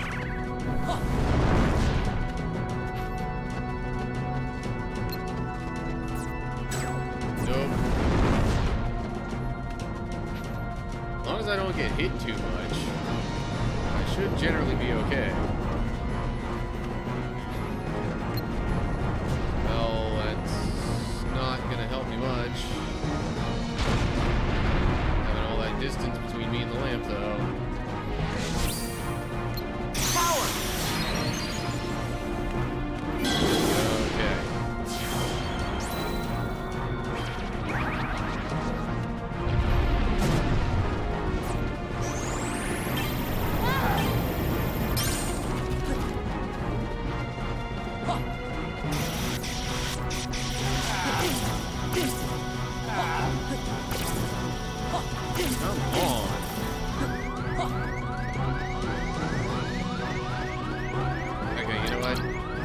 There we go.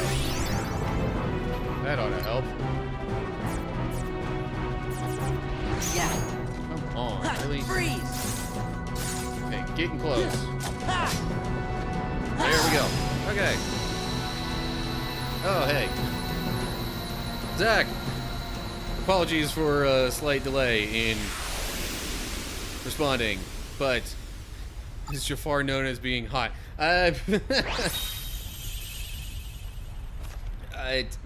Maybe in one way, I don't know. He seems to like heat, at least. Anyway, hi. Sorry, was caught up in gameplay.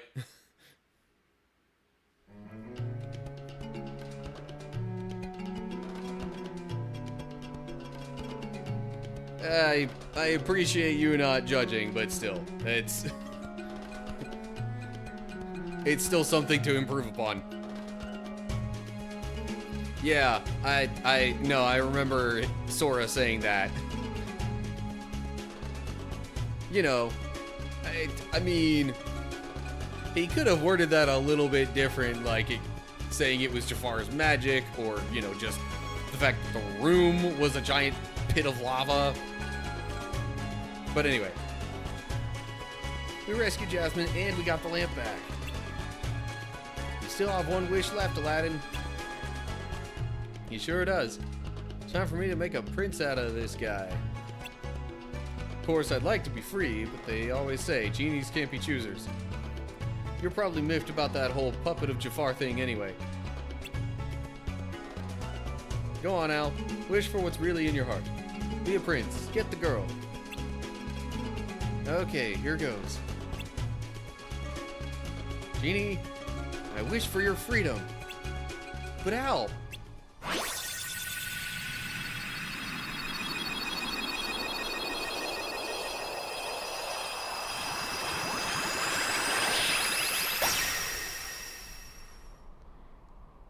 Now, the wrist things are supposed to come off, too, to show that he's not a slave to the lamp anymore. But oh well. Now, no one like Jafar can use you for evil again. Genie, you're free. Al, I'll never forget this. But what about Jasmine? What are you gonna do? I was wrong, Genie. If I used your help to win Jasmine, I'd be no better than Jafar. Yeah, interesting how the way the events unfolded here showed him that before he even attempted. Unlike the movie. Jasmine means the world to me. I want to show her the real me. That's the spirit. Thanks, and good luck to you too. What for? I was ready to give up back there, but what you said really kept me going. That's when it hit me. You must be looking for someone you care about too. Yeah. Listen, Genie. Say no more, little pal. I know just what you're thinking. Here you go, Sora.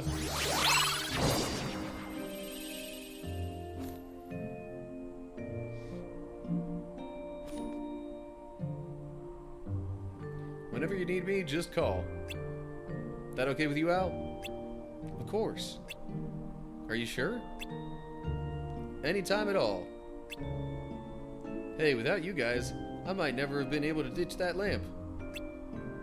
And I think Aladdin will be fine without me for at least a little while. I see. Thanks. Let's hope both our wishes come true then. Take care, Sora.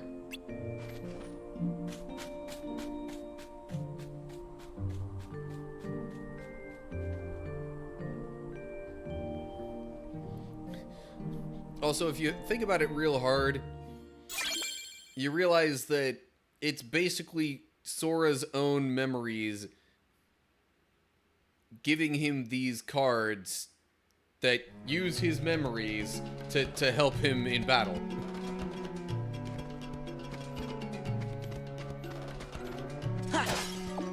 Kind of a weird thing with that, but anyway.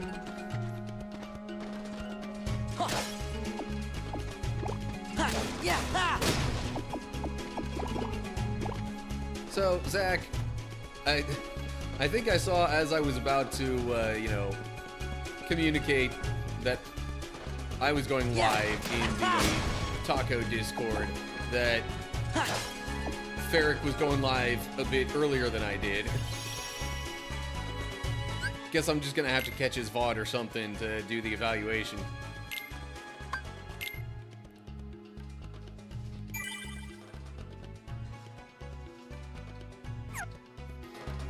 Unless he streams really long and ends up still streaming after I'm done, but I kind of doubt that. Considering he started seemingly like 2 hours or more before me.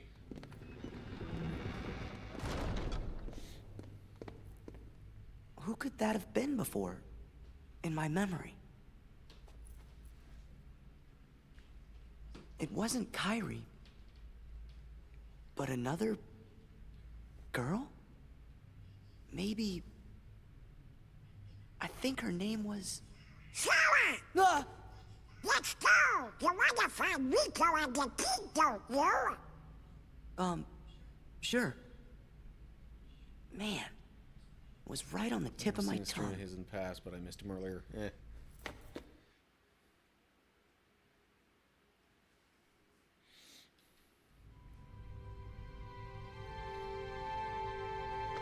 I definitely would have missed the start of his stream anyway, because at the time I was actually recording stuff for a different channel. Yes, believe it or not, I have 2 channels, or kind of 1.5, you could say, because there's specifically a collab channel that I like co-lead with somebody else, but that's just pre-recorded stuff. Not really live streams. But we were wrapping up our stuff there as Ferric started his stream, I think.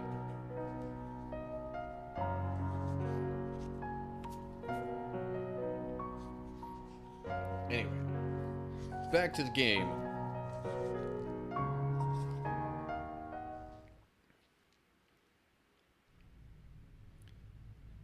That was the girl that Sora was wondering about, by the way, that he saw in that one vision memory thing that he didn't remember. I remember. Huh? There was another girl. What? A girl? Where? No. I mean on the islands where I used to live. Besides Kyrie and Riku, there was one other girl I was friends with. The 4 of us played together all the time. Sora? Seems to me that's the first time you've mentioned her. Yeah. I guess I forgot all about her. I think she just suddenly went away when I was still really little. What do you think makes you remember that now? I'm not sure, but it's been coming back in pieces as we go through the castle. Gorge, do you remember her name? I don't remember. I feel kind of dumb. We said we weren't gonna forget our friends, and well now, I can't even remember her name. Sora! Oh, you shouldn't be worrying none. If it's been coming back to you in pieces, you're sure to remember her name just like everything else. See, I'm still not convinced that that's actually a memory of his. I think, that's been the Organization 13 people and maybe the girl there, whose name is Nominee, by the way. Maybe they're like, you know, manipulating his thoughts and memories to think that he knows her, and maybe he actually doesn't. I don't know. There's kind of hints of that all throughout the discussions that he has with, like, Axel and the other organization members. Anyway, something or another is bound to make you remember your friend's name. Yeah, maybe. Another friend, huh? Why didn't you mention her before? But also, in his defense, like, if she legitimately left when he was really little. I mean, there's a lot of stuff from when I was little that I don't remember, and if it was that long ago, no. I don't know.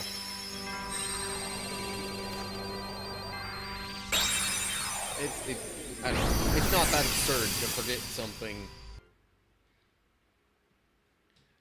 Although I don't know how much I've actually wound up remembering things like that just out of the blue.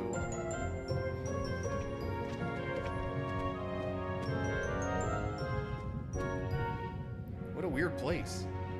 Everything's kind of springy and soft. Nice and warm, too. I'm starting to feel like a nap. I think you should be a little more worried. Who's there?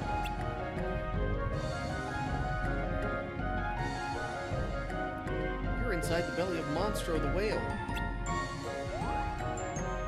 Why, I know that voice. Pinocchio? Pinocchio, it's you. Come on out. Is that you, Jiminy? Gosh, I thought I'd never see you again.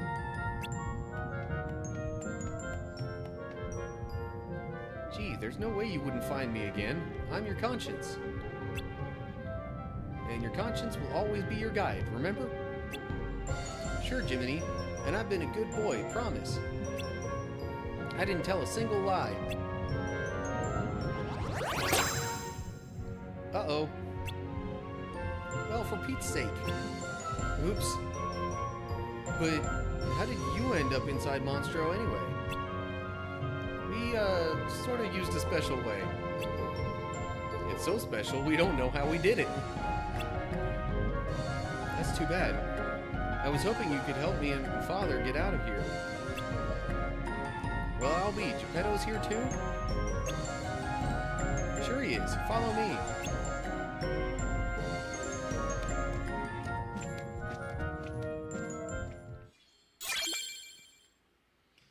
Okay.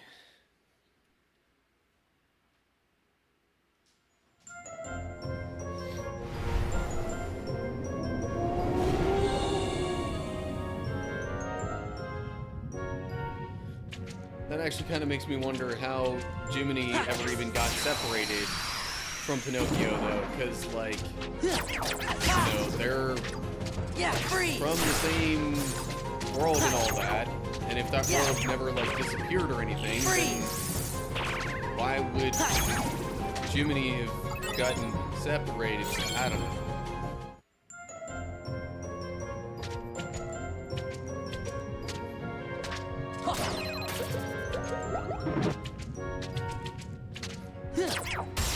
I'm gonna do just a little bit of battling here to wrap up the recording.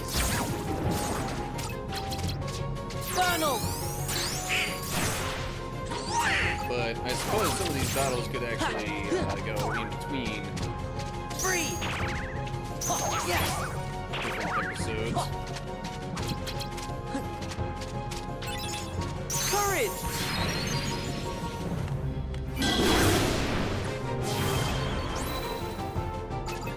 Fire! Goofy! Loyal! Oh, come on, really? Had to circle around in just the right way to avoid a lot of that.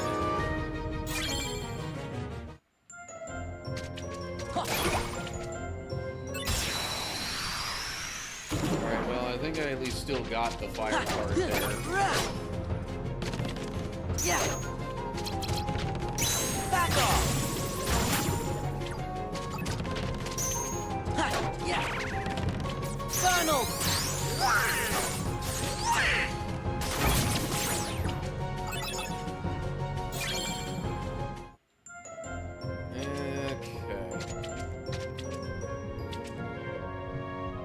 Yeah, I'll probably just do this room and then I'll wrap up the recording. Any other fighting I do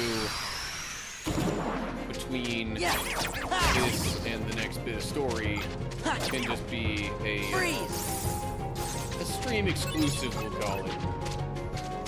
Yes! Yes! Freeze!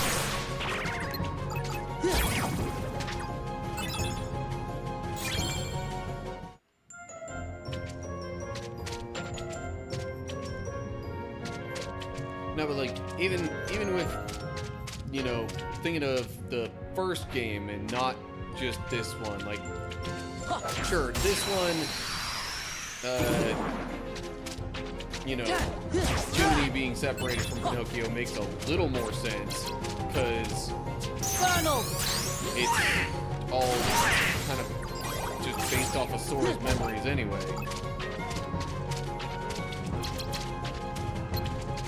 Back off! But in the first game, there was nothing really stated as to how they got separated. Fire! Oh, geez, there's more. Courage!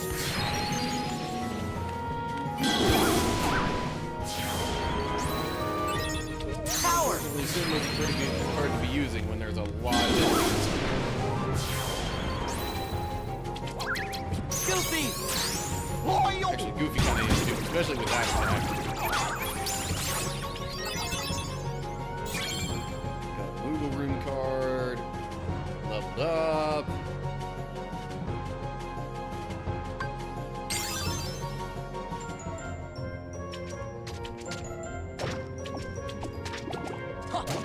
I wonder if hitting it would have done the same thing. Yes, okay. Kaboom!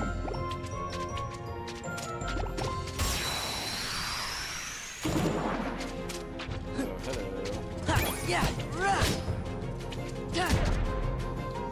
Freeze!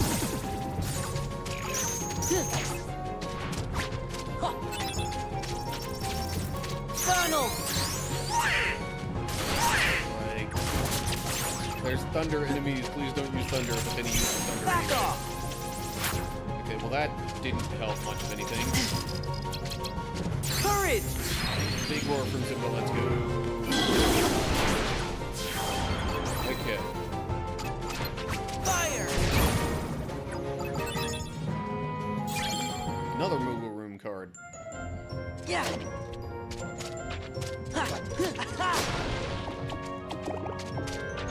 Any other enemies to fight? Yes.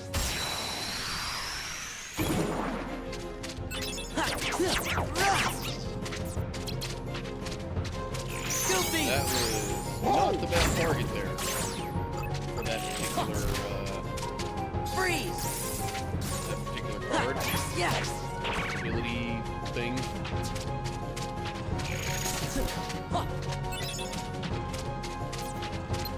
Funnel! Don't use thunder.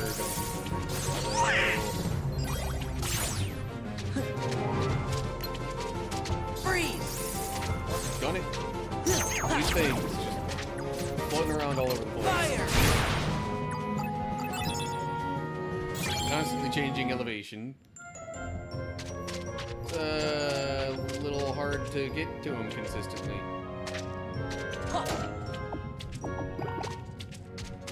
Anything else in this room? Seemingly not. Okay. Well, in that case, I think that's where I will wrap up recording number 1 for this particular session. So yeah, and we'll continue with Monstro here in the next episode recording thing.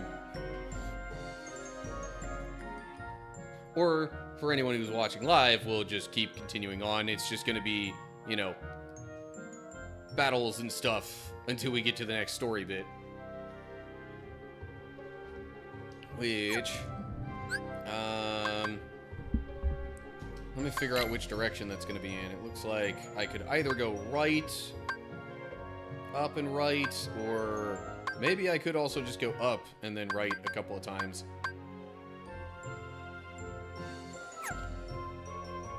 Also want to take a look at my deck here, though. Oh, yeah. There's quite a bit of room now to add some other stuff. Question is what? Decreases the value of the enemy's card when your card is broken. It extends the range of attack cards. Increases swing speed. Boosts the power of attack cards when low on HP. Stops enemies from breaking attack cards you use. Huh. As handy as that sounds, I do also want to get this genie card in here. Although, hang on. Maybe I should put that a little bit earlier. So I got those three, then this. Yeah. Let's put it like there instead.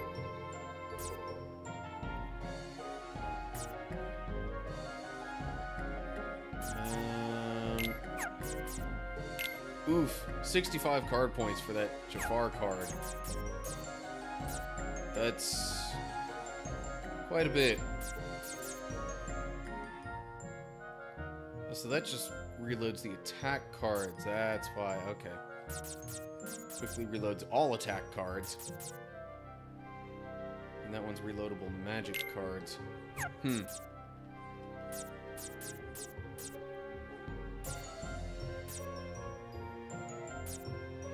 I'm trying to stick with stuff that's kind of, sort of higher value, but at the same time, I don't know.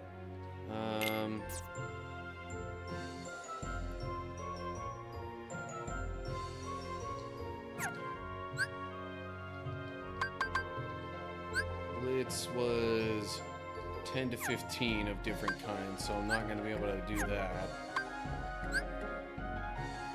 And that's 3 of the same type.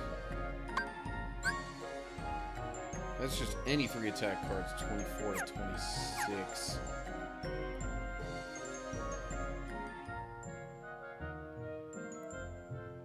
Yeah, putting a 5 in there wouldn't do it. Okay.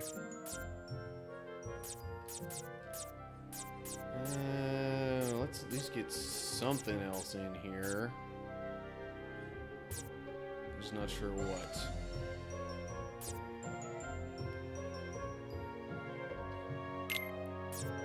Oof, that's kind of pricey too.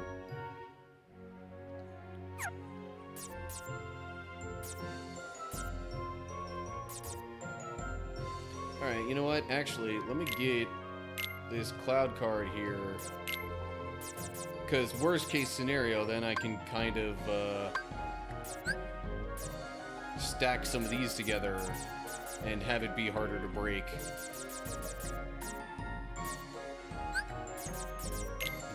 Still, no, that costs 30. So that's not happening. Okay.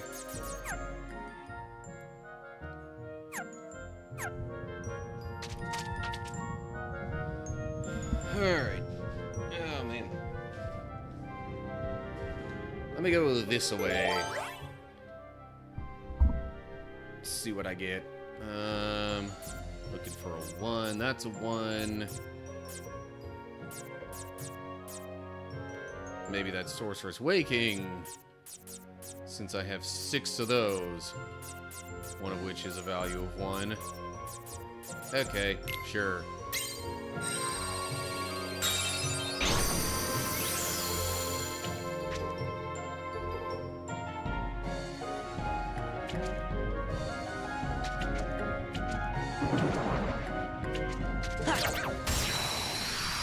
So this room is basically supposed to result in my magic. Oh, I thought my magic cards would be stronger. Courage! Turns out they have like higher values.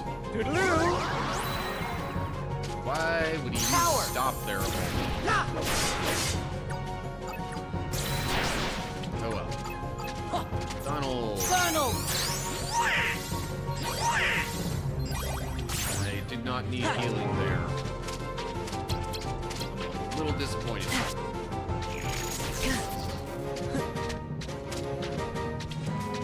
This is it. And more enemies now. Back off.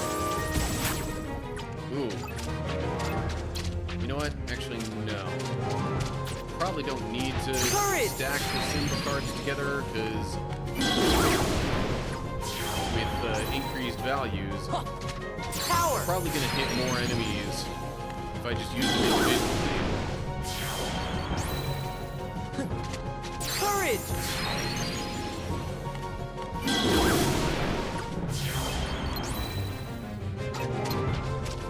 Fire! Fire! Okay.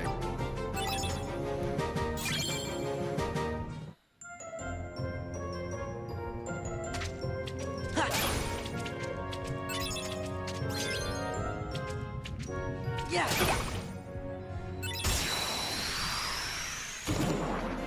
So yeah, I thought the Sorcerer's Waking was going to Courage! magic cards just deal more damage or something to that effect. Power! But no, it turns out it gives them higher values. Which, granted, is also Final. helpful.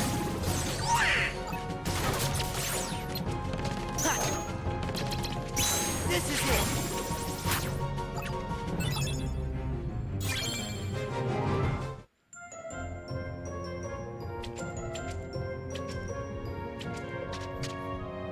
This is a fairly large room, though.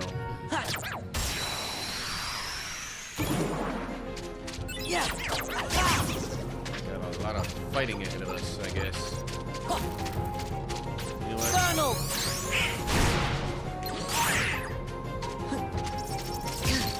Power!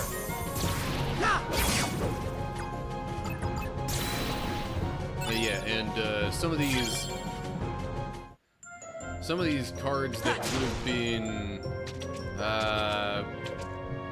yeah, some of these cards that would have been like summons in this game, or really pretty much most other games in the series, Power! they count as magic. I mean, which kind of makes sense though, because they do use MP in those games.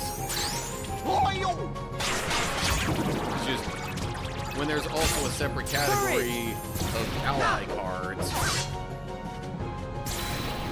Yeah! find it an interesting choice that they went with considering them magic. Back off!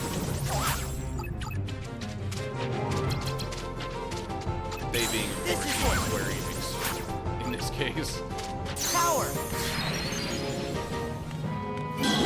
Speaking of which, anybody who's in the stream and wasn't earlier on and hasn't heard the news, Courage! apparently Kingdom Hearts games are going to be available on Steam for all you Fire! PC players. I want to say it's June 13th, 16th, I don't know, somewhere around there. Yeah! But I guess you can like sign up for pre-order or something like that now. Power!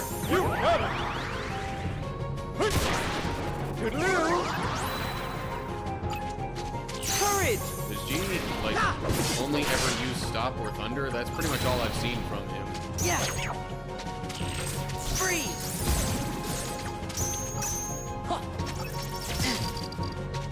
Freeze! Yeah! Power!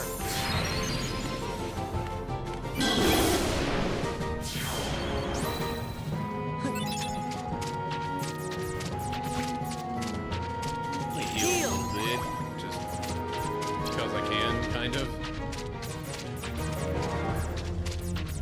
You know what? Goofy! Get Goofy out here and then heal even more. Maybe. Unless the battle's over.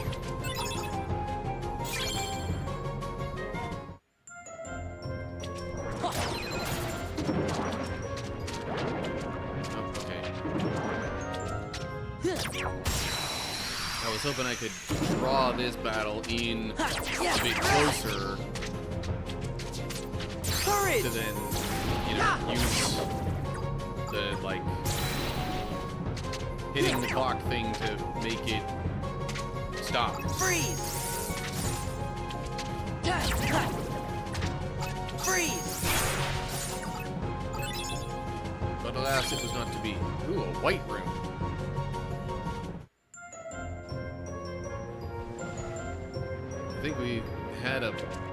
black room card before, but not a white room. And no, the game is not racist or anything like that. Yeah. It's just the color of the mushroom enemies that are encountered in those rooms. Courage! You got it! Gravity. Okay. That's also a thing. Power! Yeah, it might just be... This is it! It might just be stop, thunder, or gravity. Back off! Why did you turn your attention that way? Courage!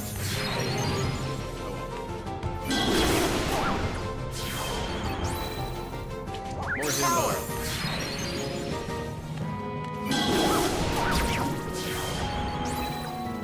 Courage!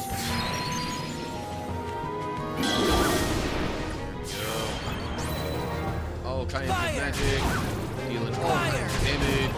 Fire! Heal! Or in some cases, not damage. Ha! Yeah! Ha! Really?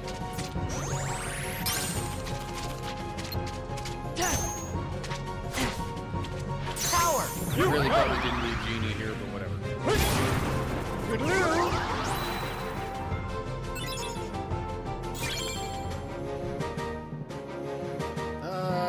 You know what? I'll get a little HP, I guess. Right, already hit that. Hello. More fighting. Yeah! Power! You got it!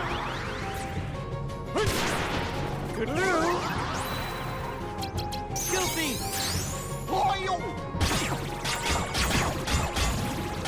Nice. Courage! Less nice, but eh. Okay. Yeah! Freeze! How did you miss? Yeah! It was right there in front of you. Freeze! Ha! Ha! Fire!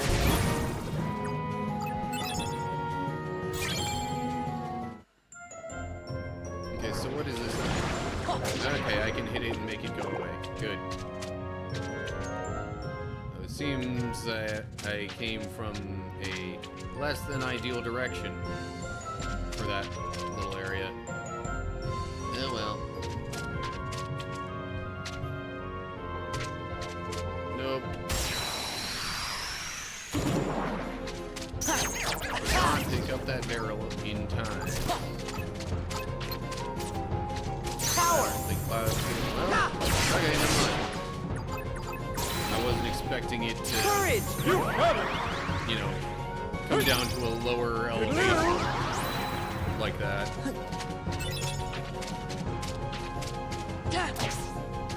Freeze! Funnel!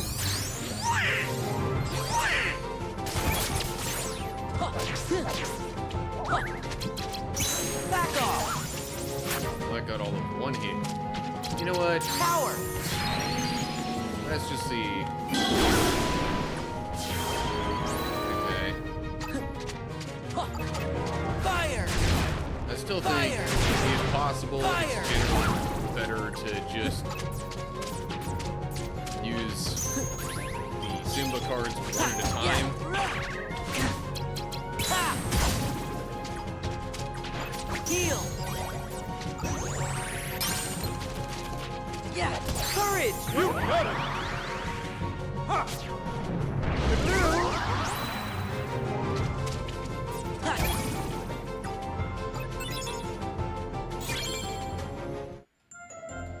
Okay, I'm actually starting to wonder real quick, what does gravity even do here? Deals damage relative to the enemy's remaining HP. I mean, okay, I guess that shouldn't be surprising. Genie casts Thundara, Gravira, or Stopra, which, yeah. Those are just the upgraded versions of Thunder, Gravity, and Stop.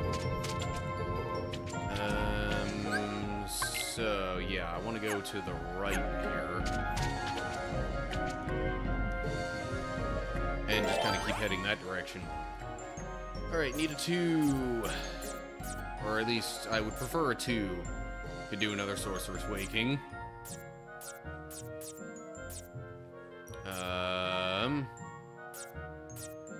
Could do a strong initiative.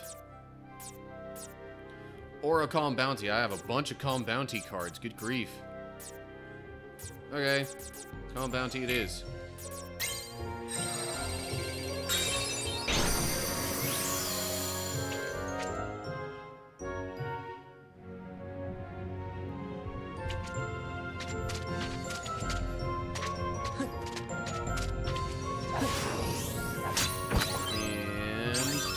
Ooh, fire raid, okay. So, same kind of thing as the blizzard raid that I've had going on, but, you know, with fire instead. Yeah.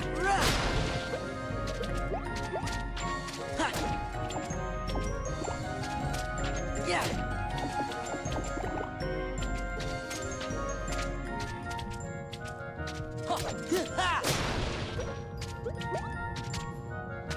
Yeah. So, while I could do this Yeah. before I take my trip, I'm thinking I'll be a little more motivated to afterwards, but after I get back from my trip, I think I'm actually going to officially see about getting a blackout curtain for this room so that, you know, outside light isn't having so much of an effect on inside lighting situation, and maybe the colors that I have going on will be more apparent for more of the time that I'm streaming. But anyway, looking for a 3 now.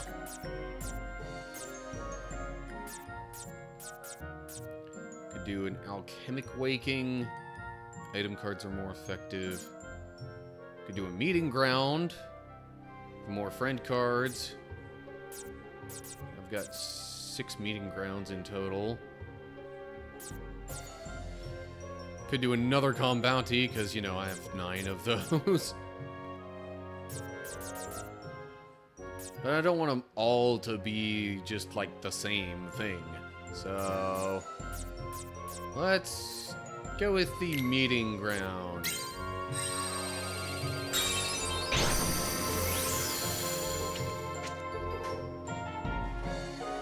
Okay. Ooh, hello.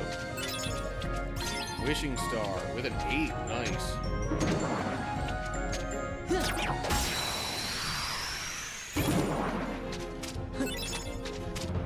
Yeah. Ha! Goofy! Loyal! Nice. Power! You got it! Ha! Courage! Ha! Well, that missed entirely, but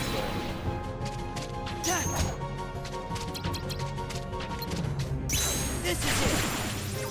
I focused on that guy and hit literally everything but that guy. Goofy! Whoa! There we go. Yeah. Okay.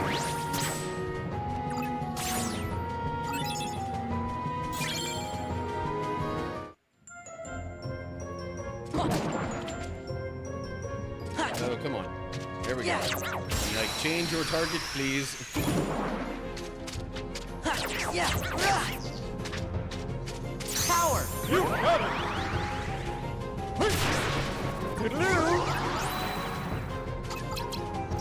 Courage!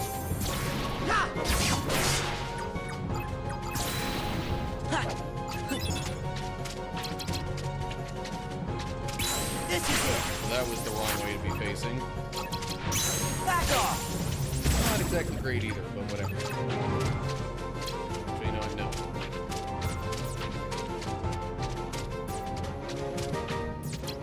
Donald!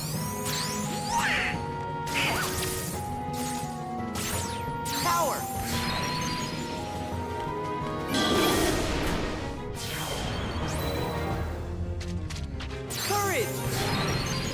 Simba.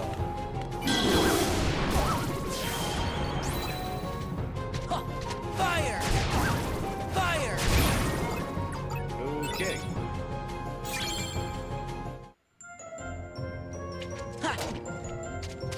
Whoa, hello. Not ready for you. Oh well. Ha! Huh.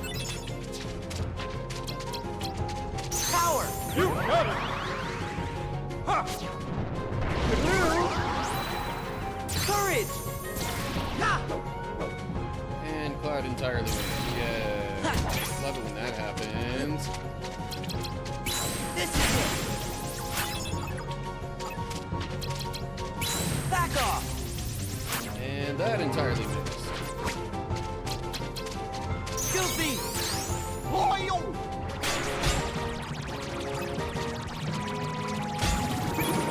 Oh, gee. Power! Didn't expect there to still be more. Well, Donald! really, Donald? Courage! How did you just completely miss everything there?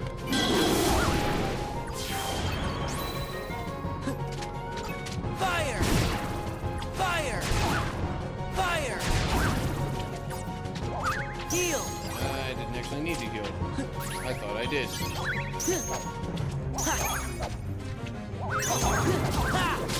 Okay.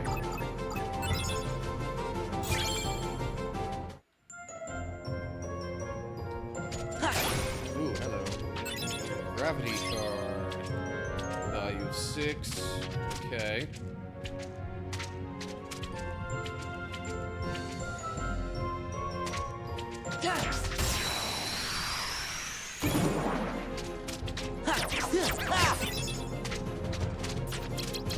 Donald! Courage! You got it! Hey! Toodaloo! That just missed Power. everything.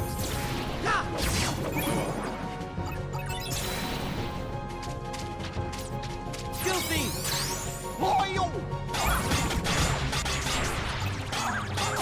Oh yeah, that was nice. Let me make sure I'm not missing out on this experience. Donald! Drop it. Yeah!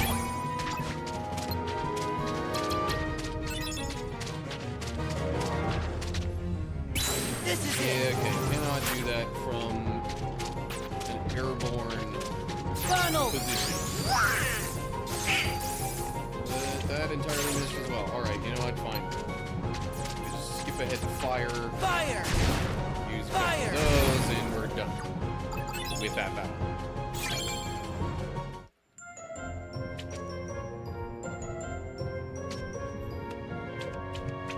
Any other heart? This, yes.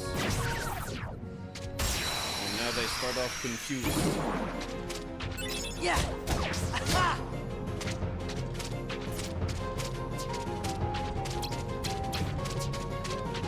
Goofy!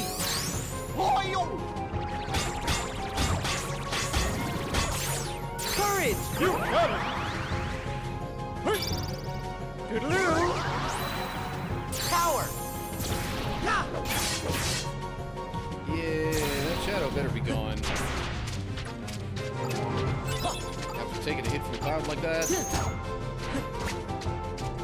Freeze! Yeah! Yeah. Freeze! And there's more.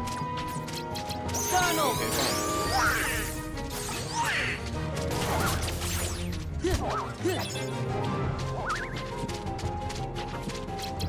Courage!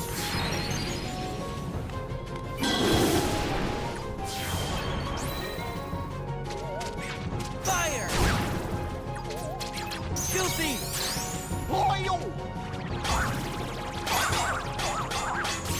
Fire! Heal!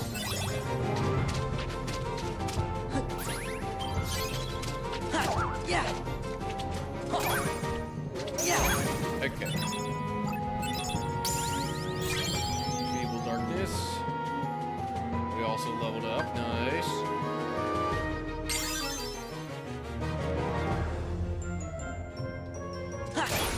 Ooh, hello. Another wishing star. I think that one had a pretty high value there, too. Yeah. Thought I saw it or something like that. Power. You got it! Ha!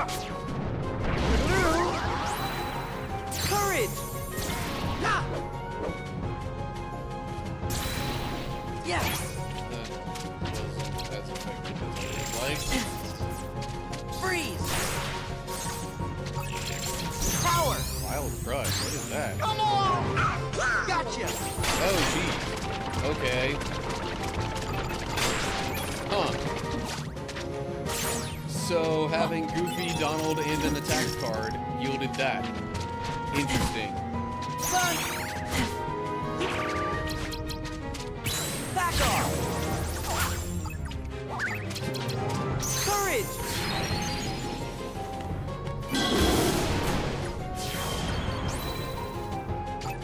Fire. Fire. Fire. Heal. There. Okay. Got a roulette room card.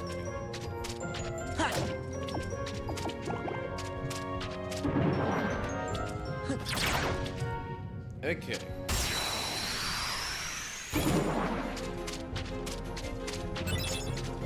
Yeah. Ha. Funnel. See, I like the idea of using Power. You got it! stocking the ally cards first. Toodaloo! Because then, you know, I don't end up losing. If I remember the explanation correctly, whatever card you stack first when stacking cards like that lines up Yeah. like to where you can't recover it as easily or something like that. Fire. Fire.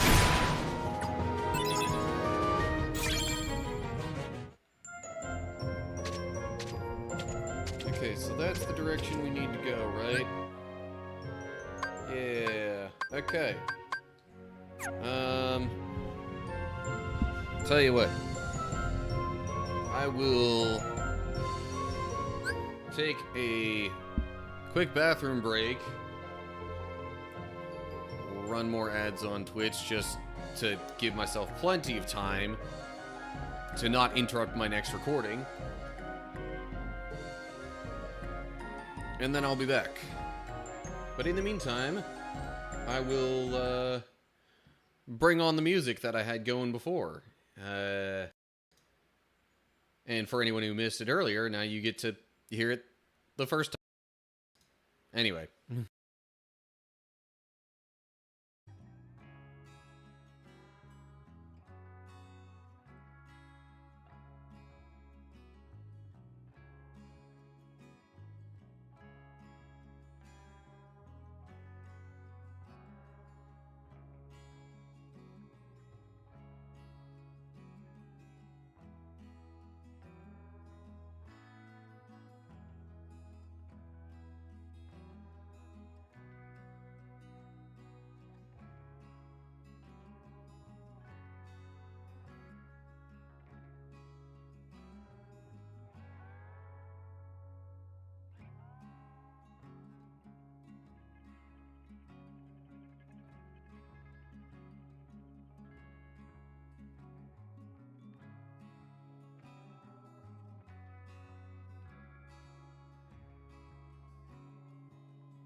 Okay, and I'm back. And I think that was with pretty good timing. I think that song was just about to end. Anyway. Not sure I had it playing particularly loudly, but whatever. No big deal. Okay. Let the recording session... I would say commence, but no, that's usually when you're just starting it. Let it resume, I guess? I don't know. Anyway. Okie day. So, here we are, about ready to continue the story. Dang. 20. Okay, now, I want to see if what I'm thinking is correct. Can I use a 0 card for all 20 of that? No? Aw, come on. Fine. Okay.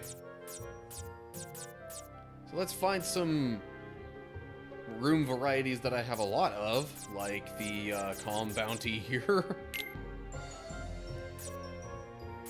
Use a few of these 3s.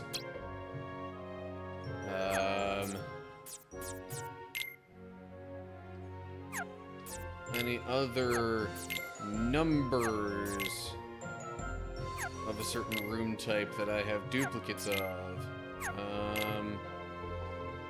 Okay, we got a 7 for the Moogle room. Alright, now I just need 4.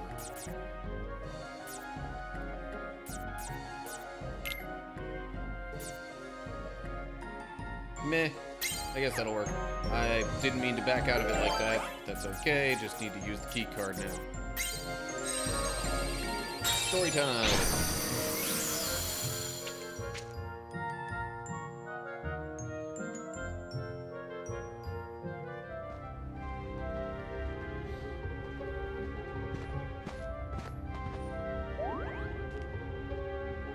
Geppetto!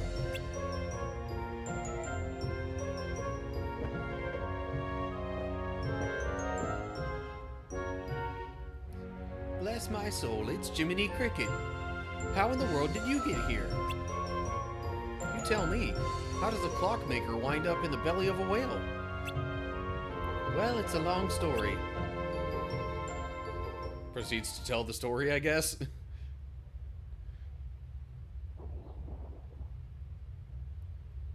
So you sailed out to look for Pinocchio. And Monstro swallowed you? Yes, but I found my son. I would do anything for my Pinocchio. But now you can't get out, can you? Being stuck in the belly of a whale is awful. Not if Pinocchio and I are together. That makes everything a little bit better. There's nothing better than being reunited with someone you care about. Yeah, I know what you mean. I don't care if I'm trapped here so long as I have Pinocchio. He's such a good boy. Well, he still tells fibs, but with a little help from me. Oh, Jiminy, you worry too much.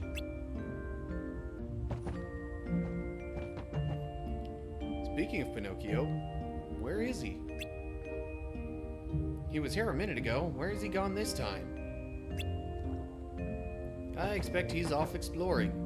That boy's been poking around just about everywhere inside this monster. He won't tell me why it's so important. I tell him it's dangerous, but he won't listen. That boy's a handful. Sora, if you don't mind. I know. You want us to help you find him, right? Come on, guys. Let's get going. Okay. Sora learns high jump. Cool. And I think it's still just, you know, automatically, yeah. You just automatically give it. You don't have to, like, do anything extra for it. Okay. Next room we need is...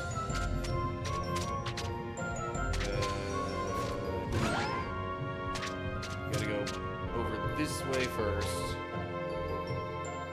And then we go down here.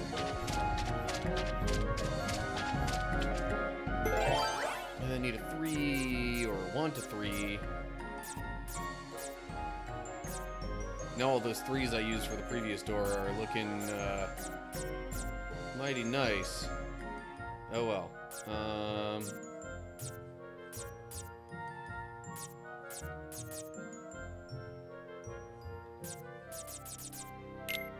I still have 2 left.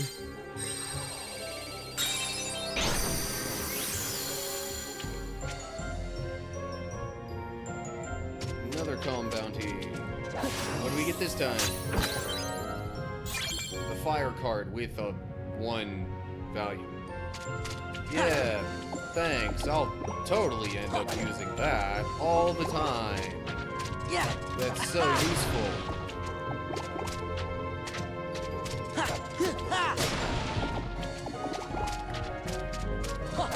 Jeez, all this stuff has been getting me health.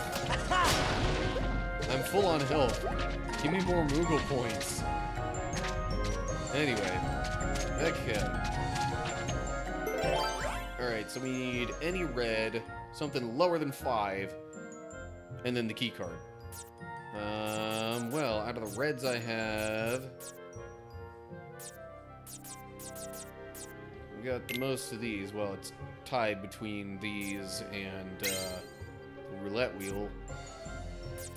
Alright, we got 5 Sorceress Wakings. Still got 7 Calm Bounties. Can use a 1 for that. So, I wonder if zeros can only be used for, like, 1 through 9 or something like that. I don't know.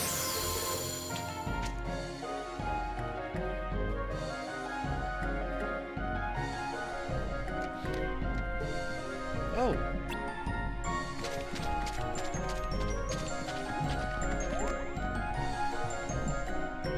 Pinocchio, what were you thinking?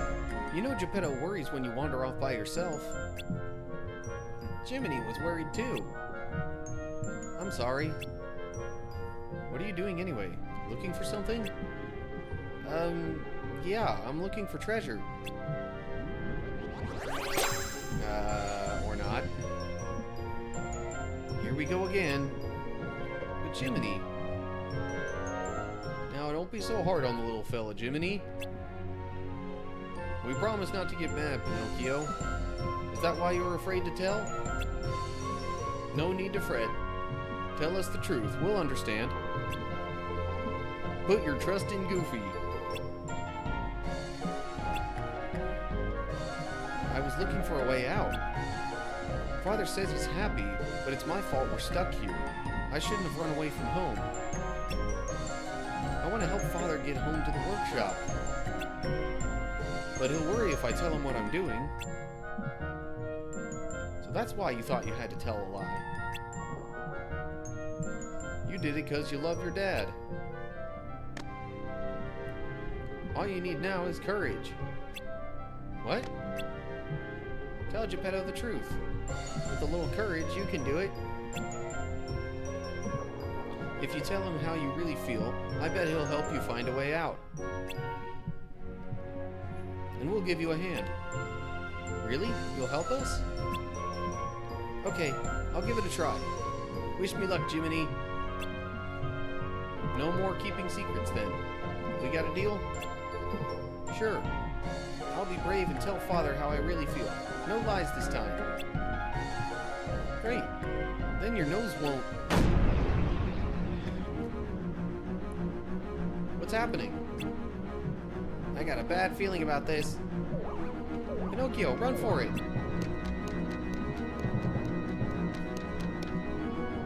Oh, we're getting the boss fight now. Maybe. Or this is just the boss capturing Pinocchio. Help! I'm trapped! What? Nope. We also get to fight now. Okay.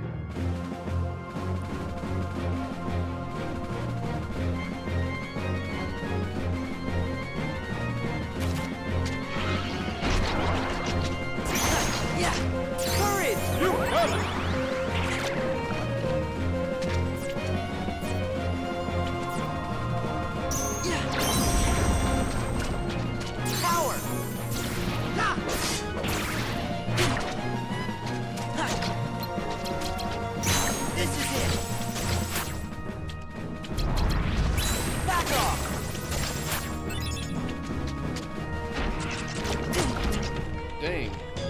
floor is the worst part of this. Courage!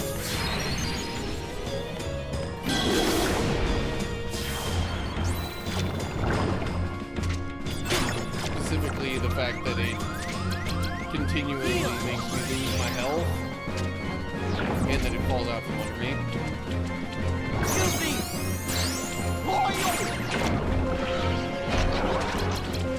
Fire! There! Yeah! Yeah! Ha! Ha! Rah! No, I thought I still had more cards. Power! You got it! Courage! Ha!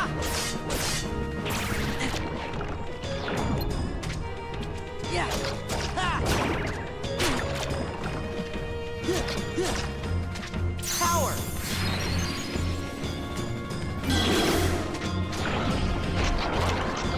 Courage!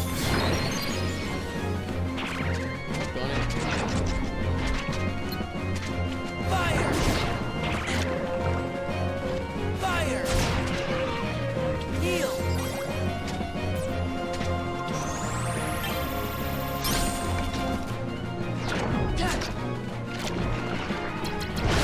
Power! You got it! Toodaloo! And now I'm way over here. But I was not gonna be able to reach it. Okay, Yeah! that's lovely. Now,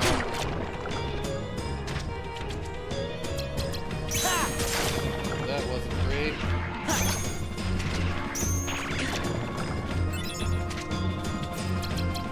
Guilty!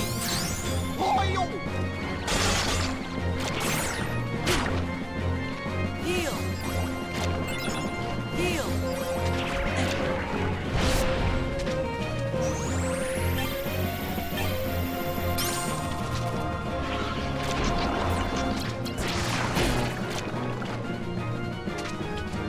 Guilty! Power! Ha!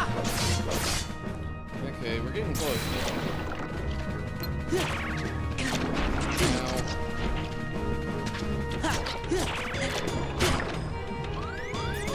Also getting close Heal. to dying. Heal! Courage!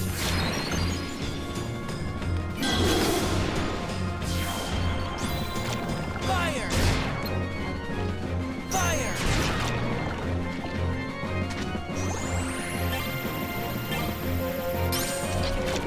There we go. Okay. That wasn't terrible, although the damage from the acid was kind of annoying.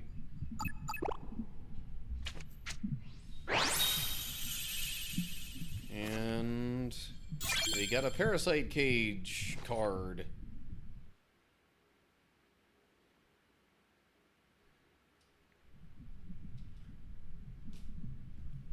Help me, I'm scared. Pinocchio, be brave. How? Don't give up. Try fighting your way out. Be brave. Okay, I'll try.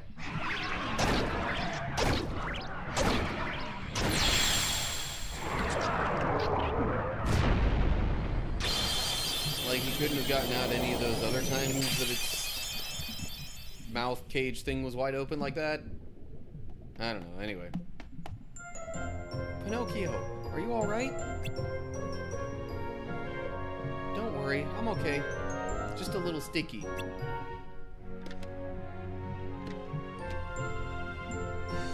But I have a great idea.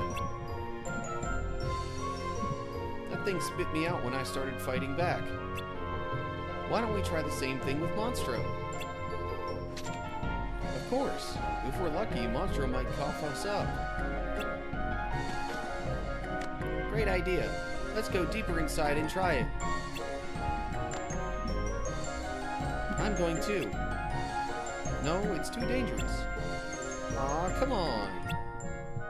You should be with Geppetto. No use escaping from Monstro if you two get separated again. Leave this to us. guess you're right. Be careful, everybody.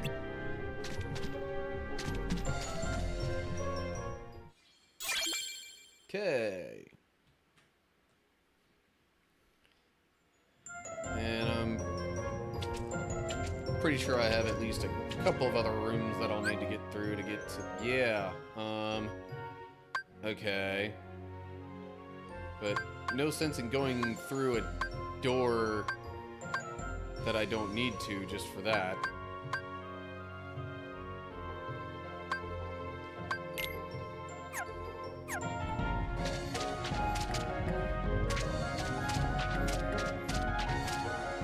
So we'll go up and then left.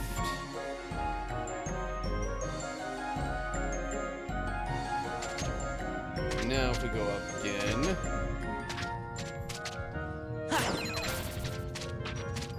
We'll be on the right path. Need a 2.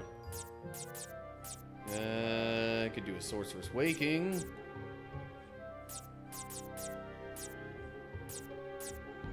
Or a strong initiative.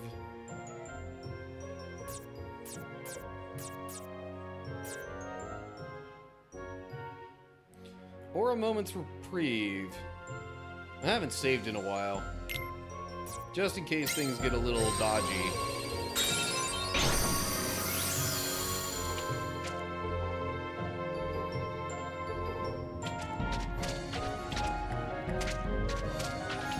Plus, save points heal.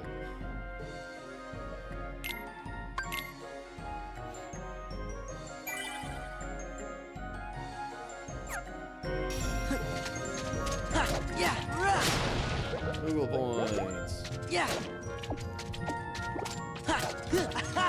Ooh, a card. Wishing Star, and I didn't quite catch the value of it there. Oh, whatever. Yeah. Okay. Okay. So we go through here and then up, and then we're good. Need a 3.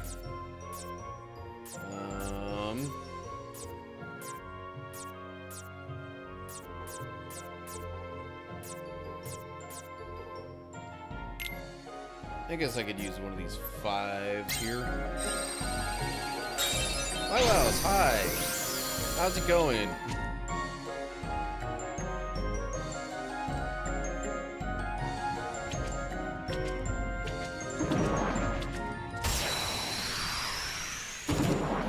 I let one heart that's showing up distract me from the other. Now, I'm trying to get around the large body to deal some damage to it. How did I get damaged by that? You got it! I was still in the air when it... Toodaloo! Yeah, whatever. Power. You're doing okay. I'm pretty good myself. Just, Filthy. playing this game and hoping I don't end up in too many, annoying situations with the battle system. So far, I haven't really had too many issues. Yeah. I'm not sure I've even gotten any game overs yet. That's a barrel spider. So, did you hear that the Kingdom Hearts games are going to be coming out on Steam in a few weeks? Toodaloo! This is Monstro. Power. You know, Wonderland I did way earlier. Yeah. Freeze. Yeah, it's sometime like mid-June that this series is coming out on Steam. So now all the PC players are gonna get to experience it. You know, the ones who are exclusively PC and don't play on anything else. Practically anybody else who played any other system has had a chance.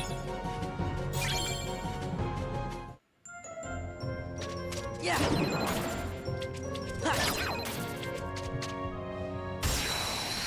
PC and don't own a console. Yeah. Courage. Heal. Heal.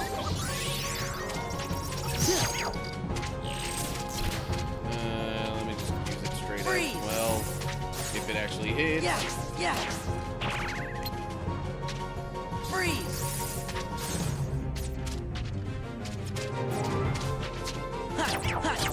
Power. To use Donald's words from the first name, confounded heartless, get lost, will ya? Courage. You got it. Toodaloo. Power.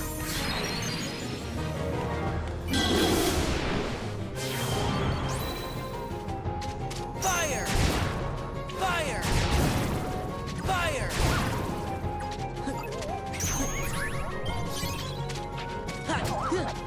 So, Yeah. you said Monsters Inc. question mark. No, this is Monstro, the whale, as in like Pinocchio stuff.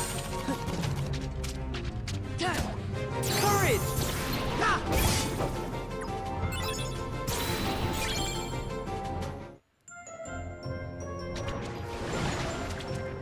That's why everything is all squishy sounding.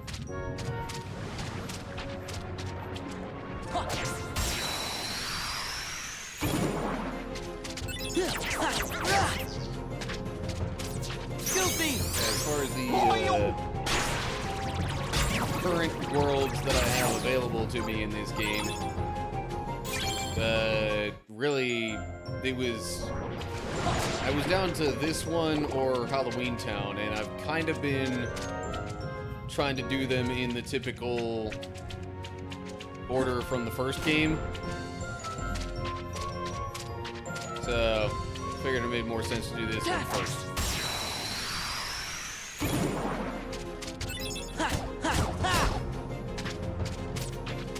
Goofy.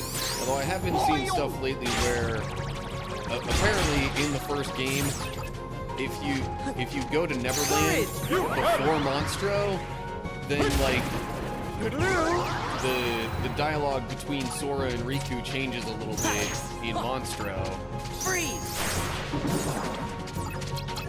Power. Since Riku's already kind of, you know, clearly done some bad stuff, Yeah.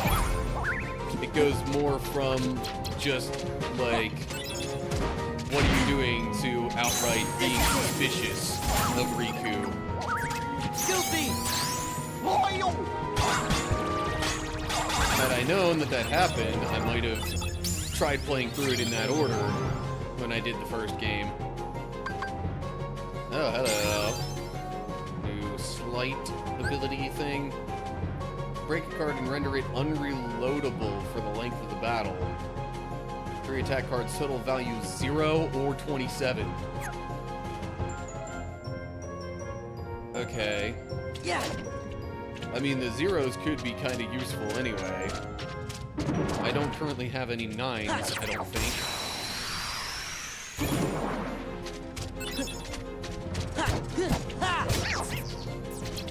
Funnel.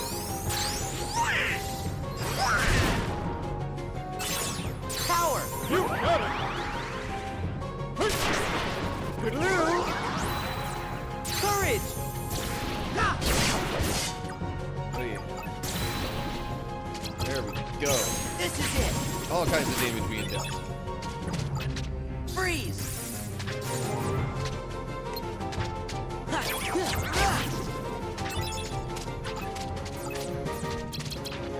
Funnel. For a second, I thought I wasn't even going to have to get to Goofy for that.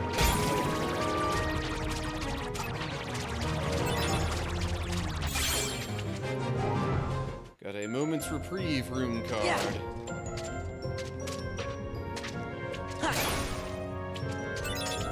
Okay. A Yeah. kingdom key with a value 4. Whoa. Fire 3 and a kingdom key 2.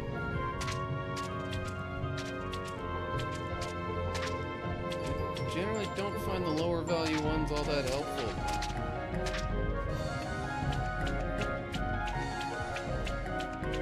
But I mean, I guess there are some of the slights that require lower value cards.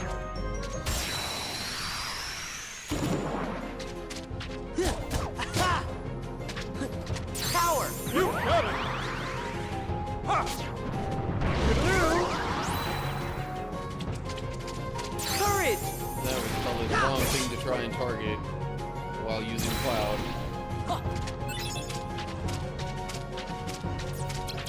Actually, no. I'd rather have Goofy just do his normal tornado thing rather than the Goofy smash. Well, that missed. Freeze! More enemies, yeah. Yeah! This is it! Nice. Power!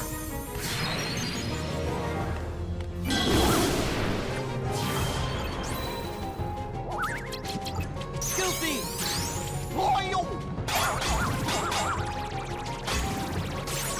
Courage! Because, seriously, the Goofy smash is just like... He hits him up into the air if possible. Fire! And then Sora hits him while they're in the air, and then Goofy hits him back down. That's really all the Goofy smash boils down to. Okay, so this is where I need to go next, right? Yeah. Oh, I actually need a 0 straight up for this one. Okay. There we go.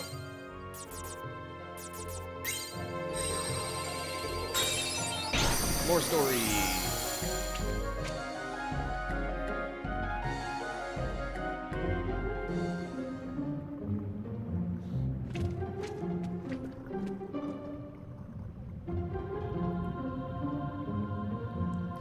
Looks like this is as far as we go. Ready then? Let's shake things up. It would be easier if we had someone to fight. Perfect timing. Looks like we've got company.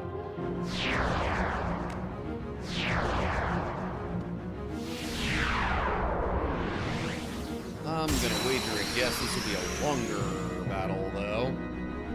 Oh, geez, okay. Never mind. Defeat the Heartless to fill the gauge within the time limit. Okay. But if it's just shadows, then I don't think it's gonna be that big a deal. Not like we're gonna have to combo off like crazy. Power!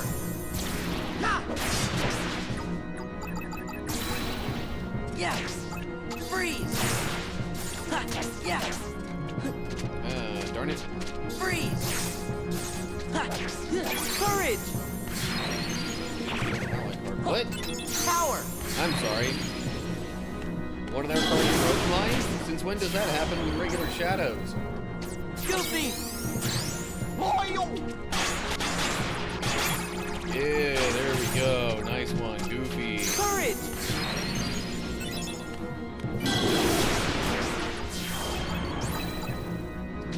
Funnel!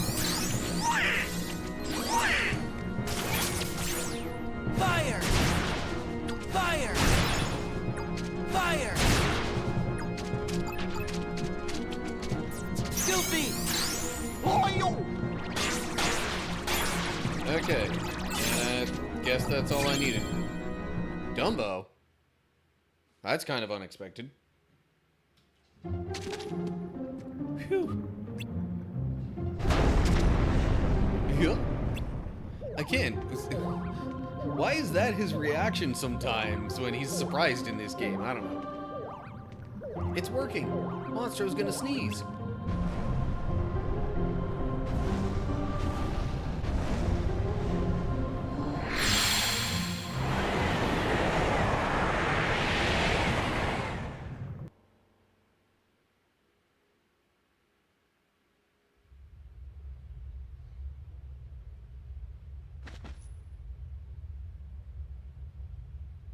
Ow. Now I know what getting shot out of a cannon feels like. Where's Pinocchio and his dad? They're gone. They must have gotten out safely. Without you, Jiminy? I thought there was no escaping your conscience. I don't mind being left behind, as long as they're both safe. Maybe Pinocchio doesn't need me after all. What do you mean? That little puppet used to have trouble telling right from wrong. But he's come a long way. Maybe he doesn't need Jiminy Cricket anymore.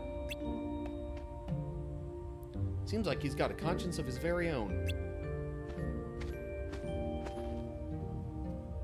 Don't you remember what Geppetto said? There's nothing better than being reunited with someone you care about. I bet Pinocchio's counting the days till he can see you again. But usually counting the days implies that you know how many days it'll be. Anyway. Well, what do you know? You might be right.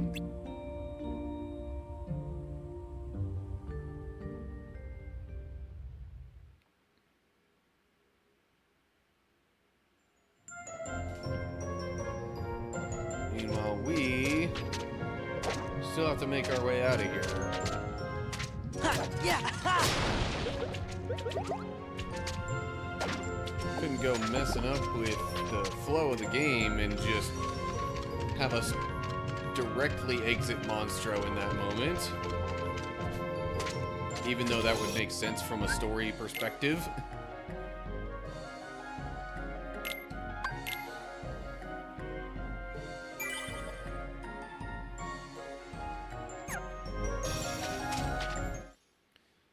And probably more story stuff.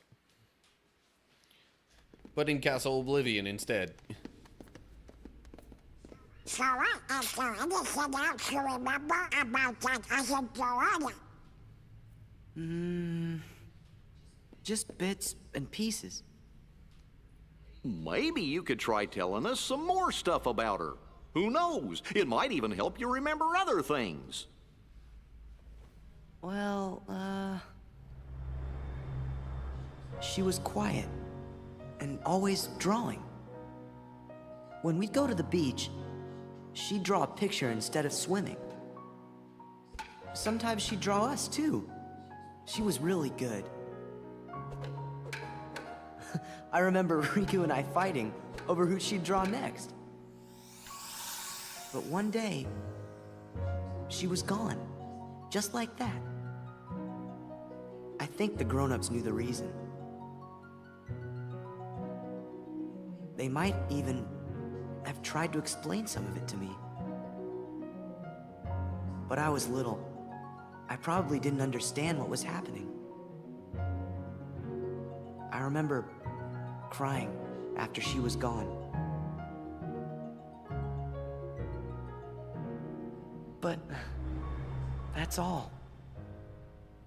I still don't remember her name. Oh, I bet you'll remember it in no time.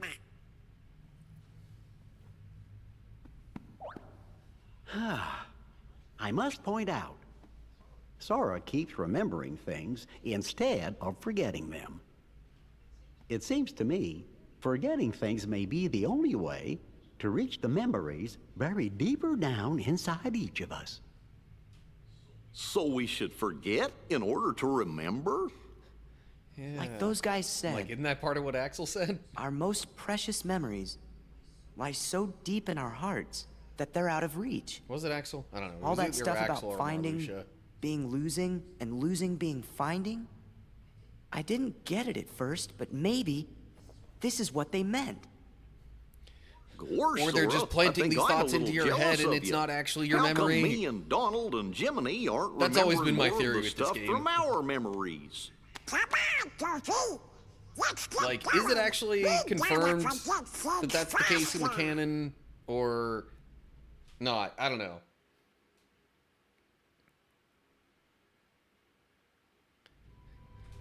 Because the whole vibe just seems like they're trying to manipulate Sora's memories here.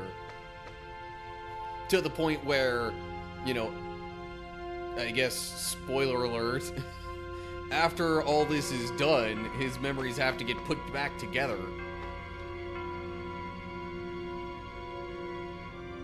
See how much you remembered?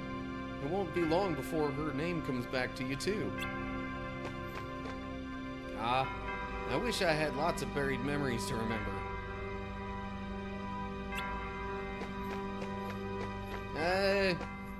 Do you know?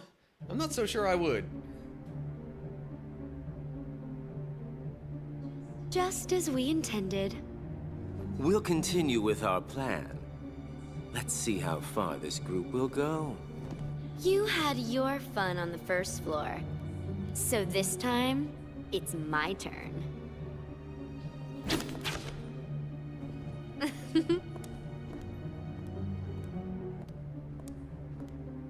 I'm not going to just give it to him.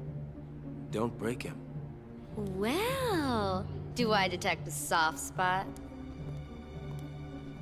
I'm not gonna break the toy. I'm not dumb. Don't forget, Sora is the key. We need him if we're going to take over the organization. I know that you're in on it too. But keep it under your hood, at least until the time is right.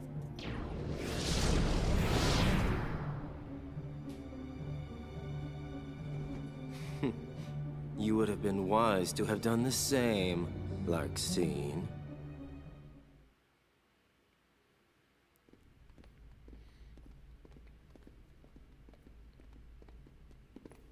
So, Sora, did anything back there help you remember your friend's name?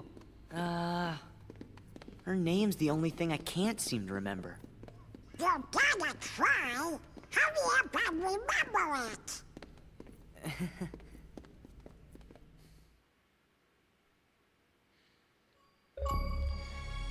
Donald seems like one of those people that would be absolutely, like, insufferable to watch a show along with, because he'd always want to just keep going and wonder what's gonna happen next, and like, oh, don't you dare ever even think about watching some of it without him. And that's the vibe I get from all this that's been going on. Like, he seems anxious to know more about this girl that Sora is supposedly remembering. Also, yes, I've played through this game before, but forgive me for not remembering some of the plot, because it's been like 10 plus years. I don't know. Actually, maybe even closer to 20 years at this point. But yeah, I have played this before. It's just, my memory, fitting, is not the best on some of the plot. Oh, you just hate it when something's on the tip of your tongue? Also, Bando Ben over on YouTube, welcome to the stream. You say you're playing this right now? Nice. Not my favorite game in the series, but I'm trying to go through all of them in order, so yeah.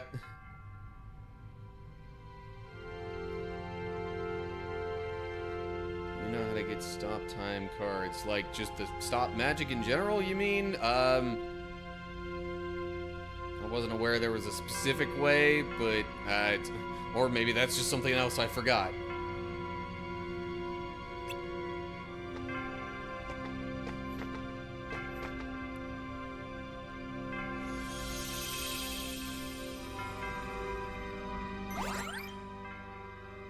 Alright.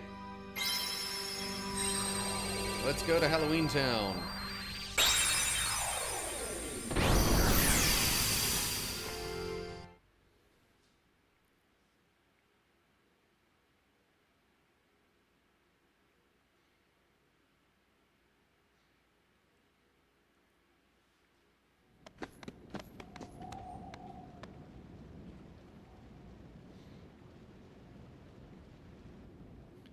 Gorsh.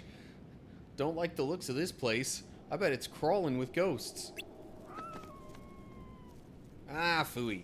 There's nothing to worry about. You won't be spooked if you already know what's coming. Not even real ghosts can frighten us anymore. If they take one look at us, they'll be the ones to run away. You really think so?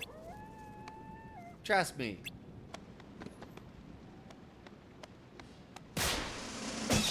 Welcome to Halloween Town! Ah! A ghost! Wow, that was the best shriek I've heard in ages. If you're that easy to scare, we're gonna have a great time. Sorry, I haven't even introduced myself. I'm Jack Skellington, and this is Halloween Town. People around here call me the Pumpkin King.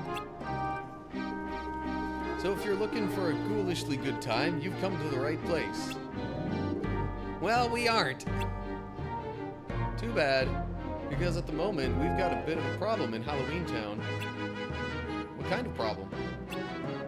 Well, like this. Ah.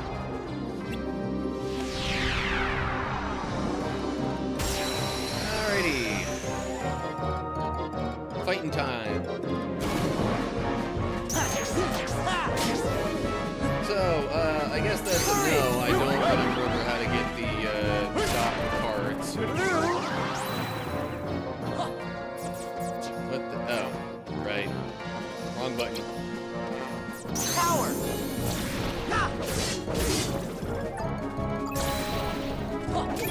Just thought I'd try and stack those so we can end up getting broken. Yeah, that's the term.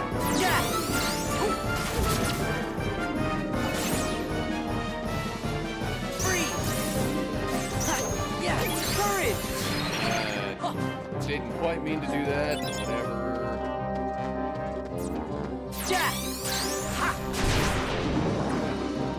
Great. Fire! On it. Power! Some of these like flower enemies tend to have some weird parts for whatever reason. Fire! Fire! Heal! There! Yeah! Ha!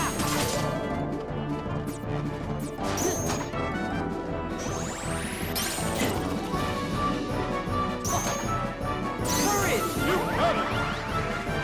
Ha!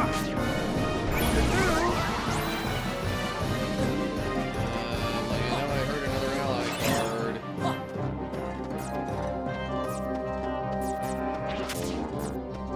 I probably should have noticed this before, but I didn't somehow. That like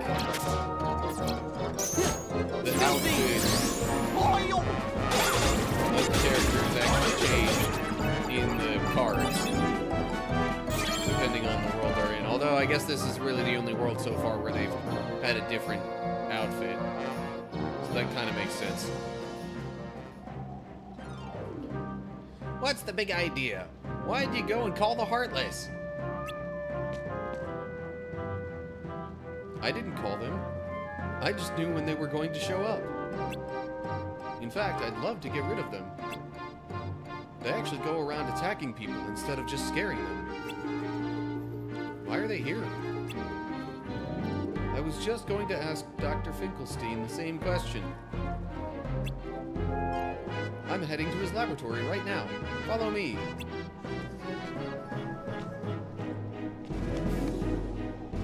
Sora, what should we do? I guess we better go. I don't like this. What if he's leading us right to the Heartless? Bingo! You saw right through me. Ah! I'm just kidding. Now let's get going.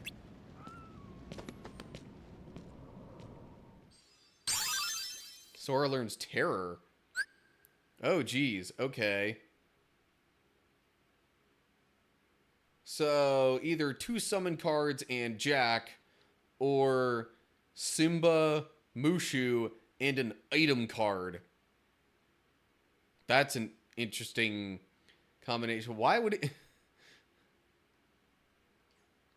Anyway. Alright, Key of Beginnings.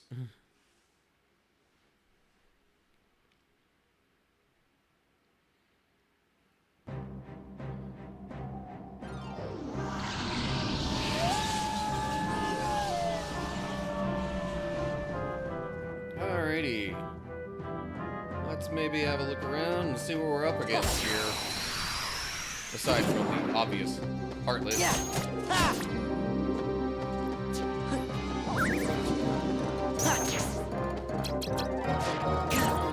So, going by that description, if I save some of these summon cards that I have, and then wind up having Jack too. Oh, wait. Oh, gee. I'm way lower on health than I expected. Healing. Okay. And then Jack. Terror. Come on. What did he do? No clue. Courage! I guess it keeps them from attacking me. It seems like. Power! Interesting. But I doubt that would work on like boss type enemies.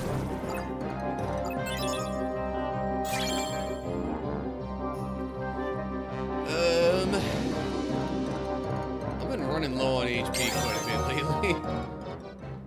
Yeah. Oh, hello. Got a pumpkin head with a 3. Again. Funnel!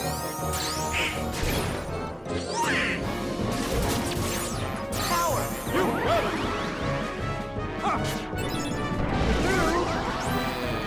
Courage! Okay, not gonna lie. Genie's a bit unreliable. Funnel! I'm kind of thinking about taking him out of the deck. Got a bottomless darkness card.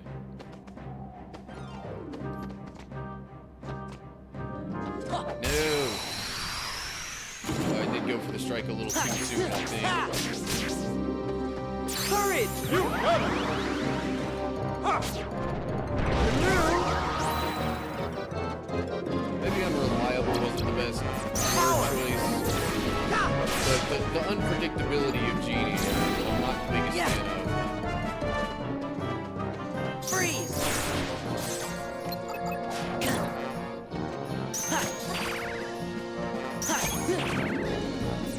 Courage! And I'm like, and of course it's nowhere near me. So I Fire! can't use that. But never mind. Got back to being close enough, I guess. Ha! Yeah! Ha! No? Okay. Yeah! No.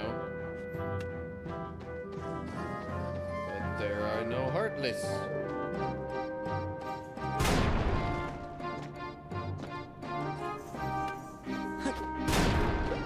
Okay, well, I suppose there is that use for it.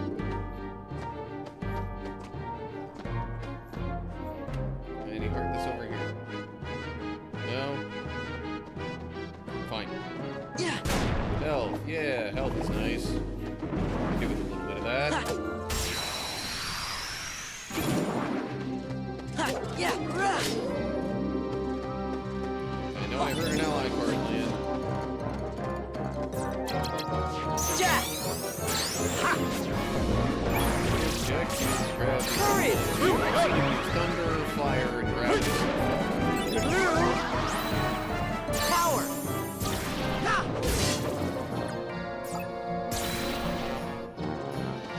Goofy! Heck yeah.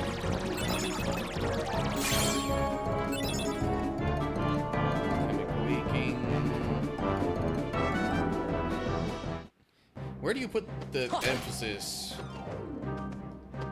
for that word? Is it alchemic or alchemic?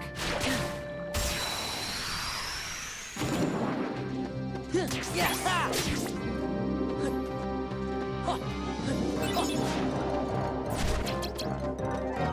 Jack! Ha! Okay. And Blizzard to Jack's possible magic. Courage! Ha! Really?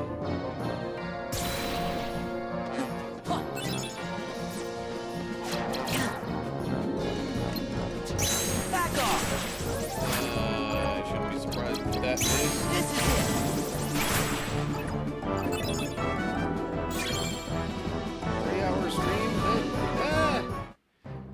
if I'd say it's that new. Anyway, hi, Owl. Especially as of late, I think most of my streams have actually been going probably a little over 3 hours.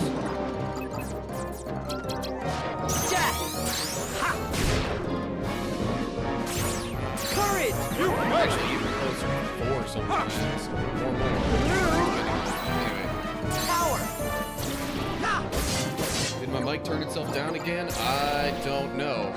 I can't rule out the possibility. I'm not aware that it did, but then again, I'm usually not aware that it does. Sometimes it's like just the slightest little bump will make it like that. Really, you can barely hear me? I didn't think it was that bad. But, I don't know. I'm sure it's not on your end, but I don't know. Because, like, I checked levels and stuff as I, started the stream, and, like, checked the output and all that. I thought it was fine. But, I don't know.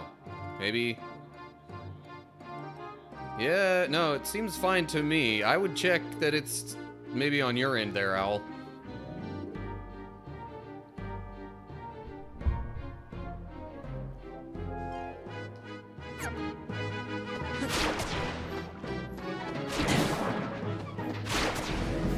What exactly makes this fountain thing want to attack you? I don't get it. Like, can I make it hit the Heartless? Menu now, and here, but in-game then the music completely drowned you out.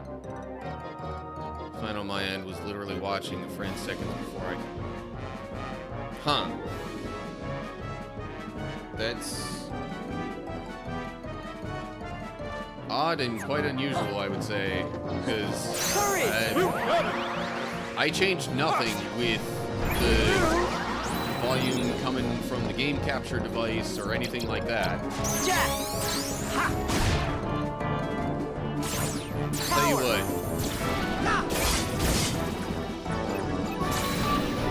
I don't know if it's actually an issue with how loud I had the TV. I wouldn't expect it to be, but just in case, I turned down my TV volume. My end was, yeah. Huh. Weird. There was some stuff I was trying to hear in the game at one point and wasn't, so I turned up the volume on my TV. But anyway, well, if that comes up in the recording, at least there I'll be able to, edit stuff to have it not like that. Speaking of which, I think I've recorded about long enough for this particular episode.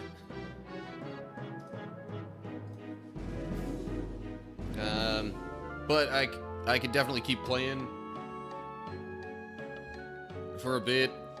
Probably up until I get to the first, like, story door.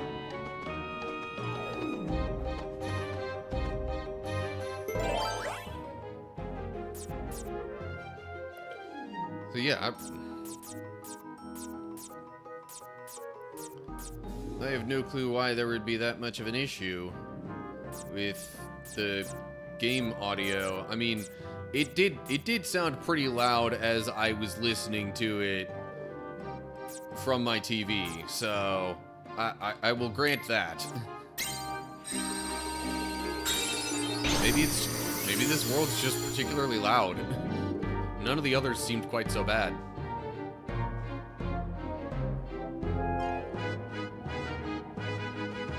Although I will, okay, now that I'm not recording, let me just take a quick look at microphone sound settings in my computer and make sure that...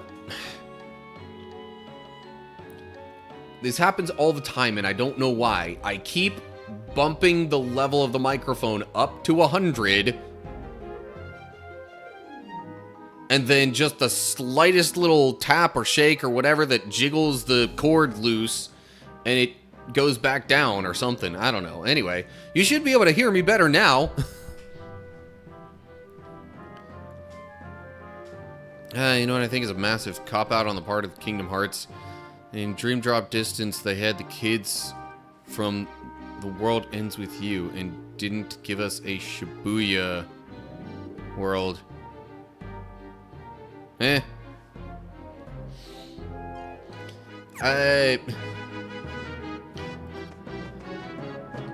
I'll be honest, that is all stuff I'm not particularly familiar with.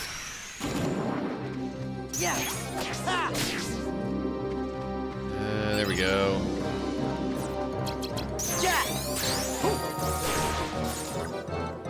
Literally attack them. They literally attacked them on the Traverse Town. Huh. This is the worst enemy you could have focused on there, Cloud. Oh well.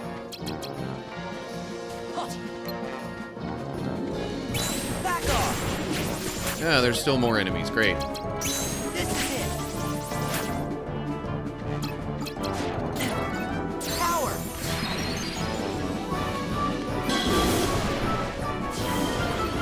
Okay, well that will make the attempted volume adjustments a little bit awkward when I try and edit later.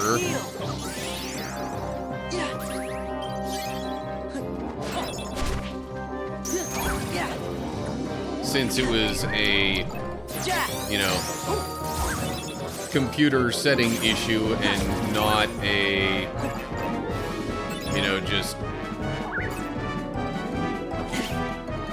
I don't know, just stuff being too quiet in general kind of issue. Ooh, hello, got a Search Ghost card. Okay. What else do we got going on here? Kaboom. Huh.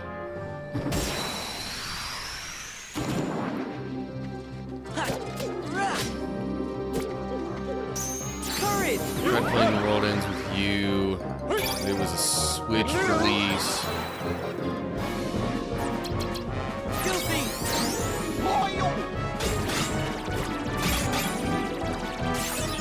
Controls were awful and unplayable. Did play and beat the sequel, Neo, The World Ends With You. It has all the original kids appear later.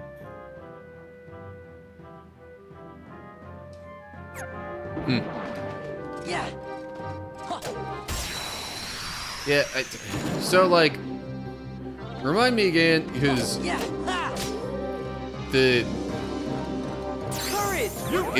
that sounds like a familiar title, but I'm not recalling what exactly it is, or like general plot stuff or anything like that.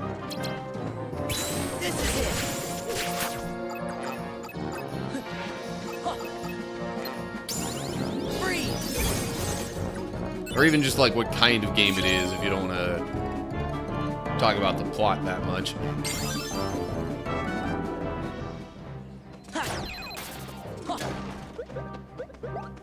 So I certainly understand not wanting to potentially spoil things for people who haven't experienced it. Okay. Seemingly no other Heartless at this level. Okay.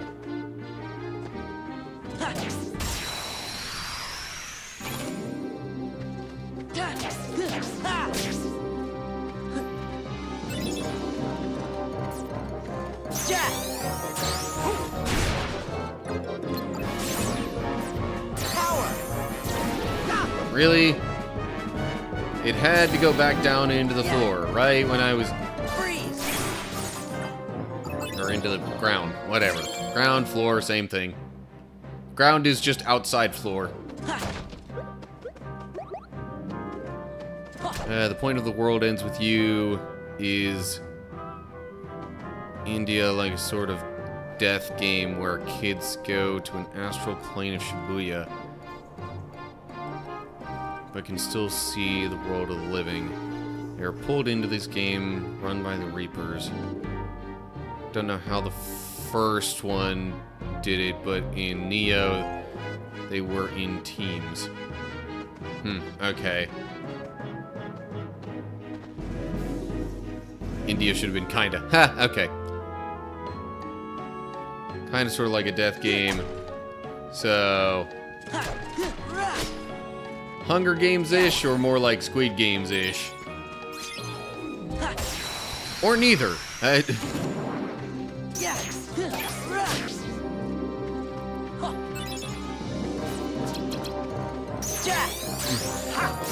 think it's just when if anybody would say death game, that's probably what would come to mind. Squid Games. Good grief. I'm trying to think of what to compare Squid Games with. I mean, I never saw it myself either.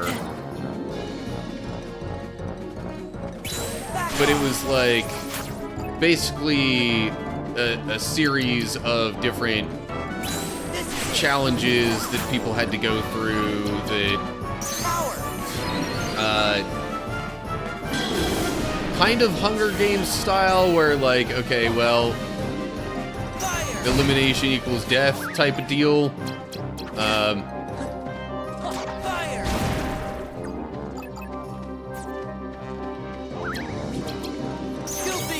It was just a mix of generally less violent games, but again, the issue was that being eliminated meant the death of those people, pretty much. So, think games like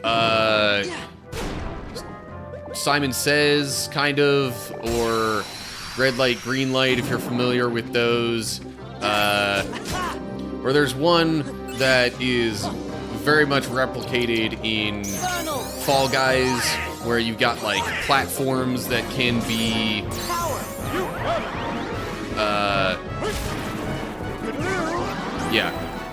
you got platforms that some of them are stable, some of them are not, and through everybody's efforts, eventually you figure out the safe path through. But in the process, anybody else that falls is kind of at risk of, you know, falling, being eliminated, and subsequently dying. Anyway, competitors don't kill each other.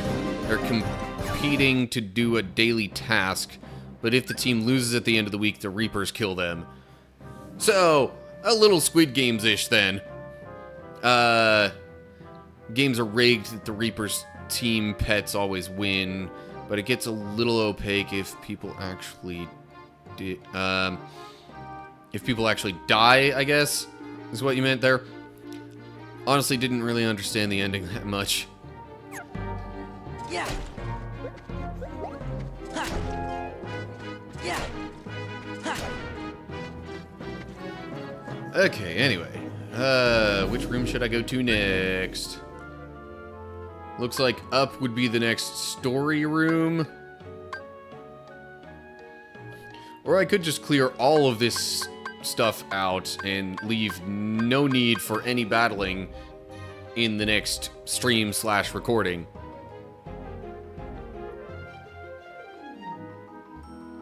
Game actually has one of my favorite lines in any game ever. At the start of every day, the head Reaper greets the teams on the big monitor with "Sheeple of Shibuya" before he gives the daily task. Huh.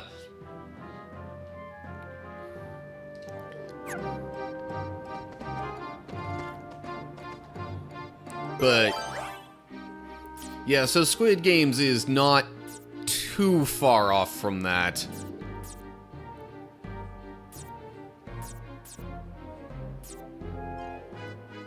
So it's a similar kind of gist of like, you know, complete a certain task and you live. But if you don't, you may not die from failing the task, but something that's running the games will end up killing you. That's the real simplified explanation of Squid Games, at least to my understanding.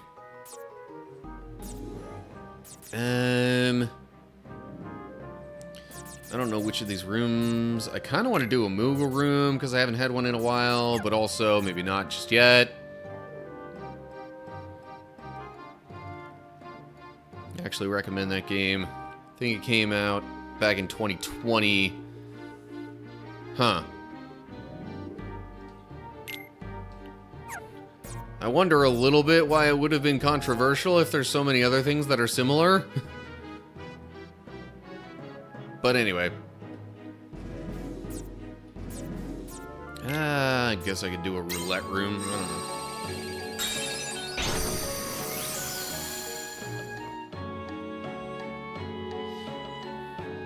Honestly, there are a lot of controversies that are kind of dumb.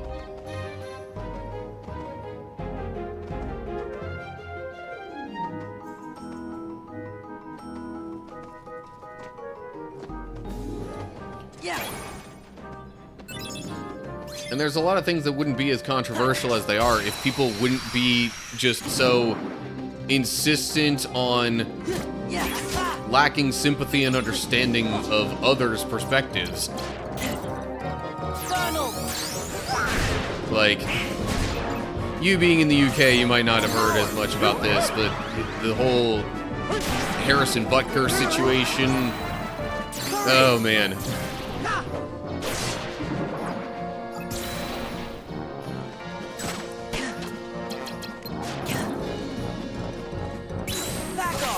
Like, the issue is that, or really why it's such a hot topic, is that one side insists, oh, he was just, you know, promoting conservative family values and all that.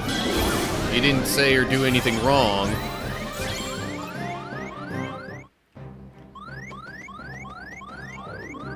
I could use some health. Darn it.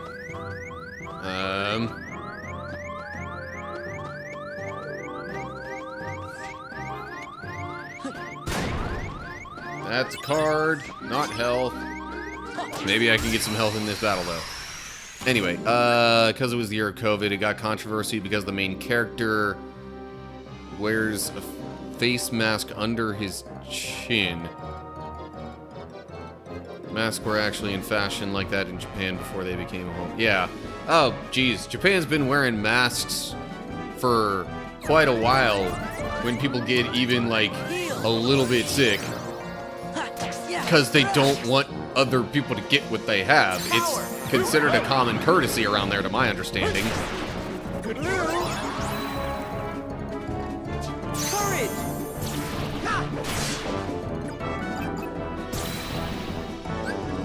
Alright.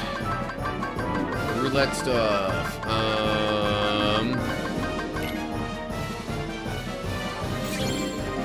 Moogle rooms are never a bad thing.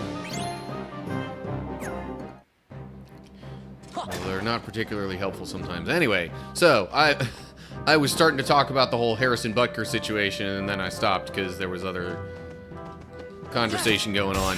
So yeah. Dude is a kicker for the Kansas City Chiefs NFL football team. He spoke at a Catholic university's commencement speech, or commencement ceremony.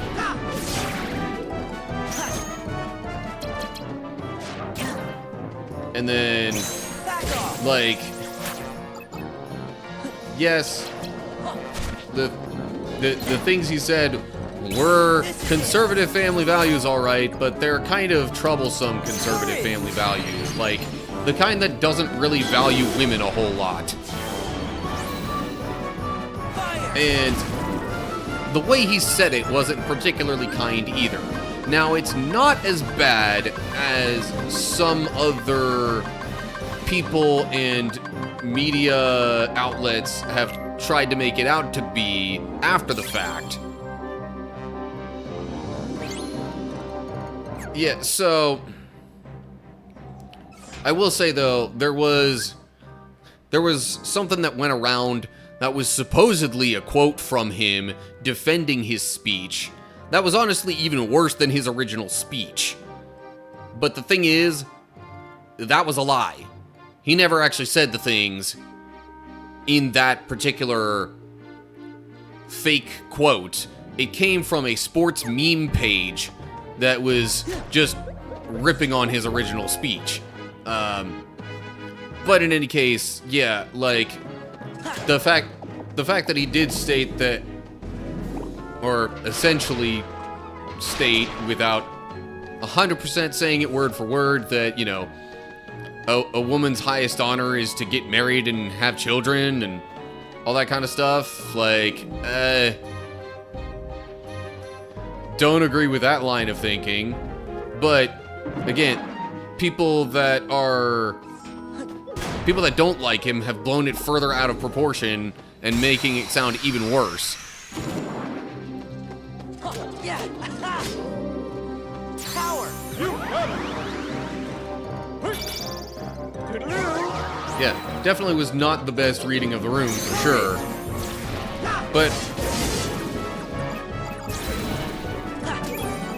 also, then there was the conservative backlash trying to say, oh, you know, you had Travis Kelce, the tight end of the same team, who was all like drinking beer and partying when he did a commencement speech, and all the liberals were totally fine with it. Everybody was praising him. No, they weren't.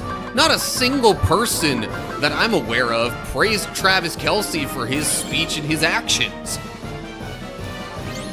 Stop making up stuff that never happened. And that's part of the problem with the current divided, over-politicized nature of everything in the US right now. If somebody wants to kind of sort of agree with any one person's stance on one particular thing, they will take something else that happened that's kind of similar, but say that it was, you know, praised by the side that disagrees with them, and be like, see, you shouldn't be doing that. You praised this guy when he, you know, behaved in this way or said this thing or whatever. And it's just like, no. There's lies and deception and just blowing things out of proportion all around. And it's ridiculous. Now, I'm not defending Harrison Butker. I'm not defending anybody in this situation. I just wish people would stop making crap up and blowing things out of proportion.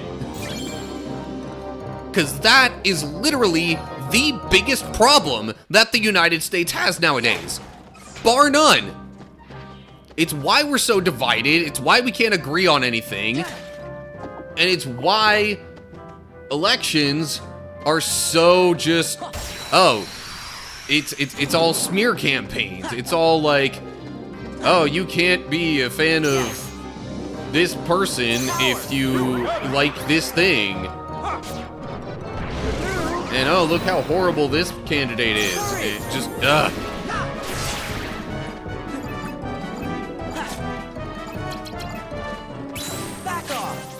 Why did it get thrown that way? That was dumb.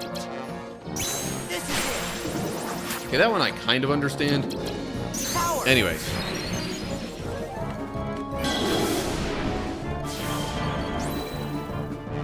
Fire! Fire!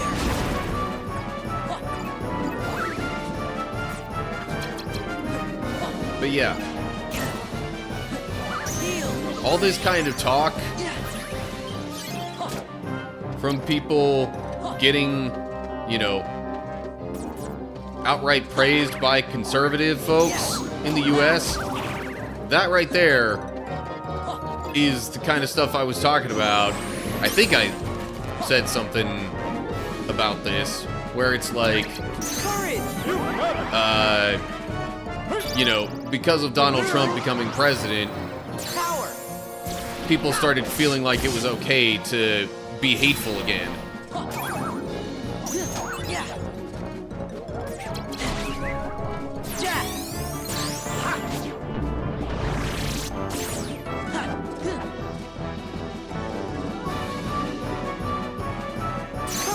The guy wanted to talk about his wife. Great, that's him. Crossed the line when he started saying that all women in the room should give up their dreams just like she did. Yeah, that's not a good thing to say either, by any stretch of the imagination.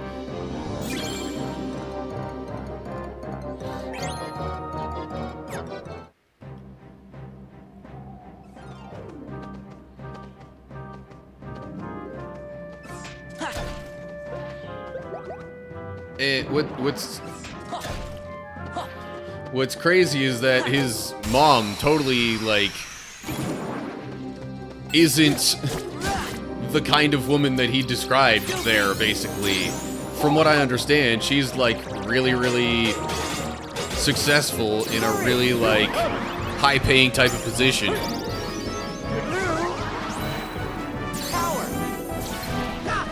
Seen his full unedited speech, not the edited ones. Now, I will admit I did not watch the video, but I did read the transcript from the college's website. It is a little harder to, you know, read one's tone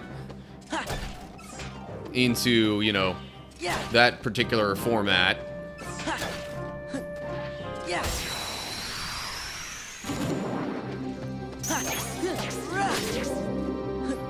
But yeah, it's just, anyway. Oh, but of course, the fact that I dared to say that that one false meme quote that got passed around was actually wrong and that what he said wasn't really quite that bad, I was getting slammed by people for saying that, for saying that it wasn't, for saying that his actual words weren't as bad. Getting slammed by people I know, or at least have known at some point in my life. Fire! Fire!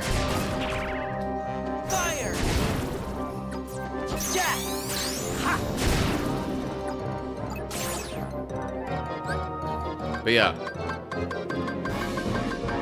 the fake quote that got passed around was literally like Gaston levels of misogyny, which I will admit he was encroaching upon, but I don't think it was quite at that level with the words that he said.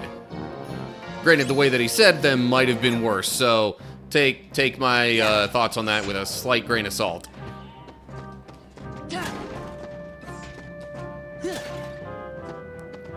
I was absolutely furious at what he had to say. So he basically said his own mother was one of these women that were sold a lie.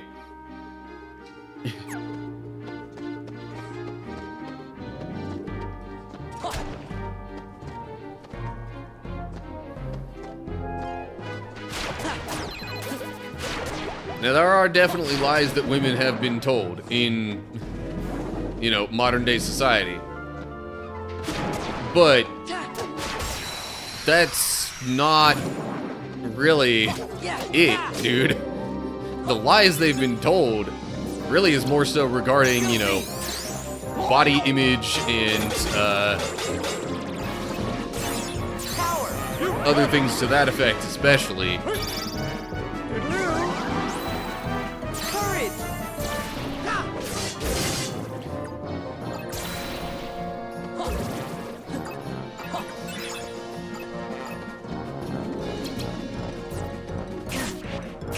Hold up, that's not what I wanted to do. Alright, let's try it like this.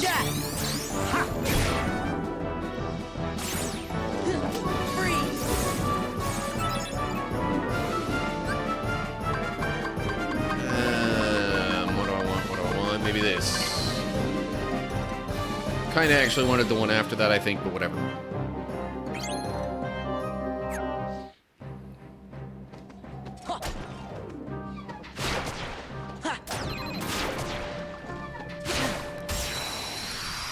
Stupid fountain. What also didn't help his case is while he was on his high horse, there was a baby crying in the background.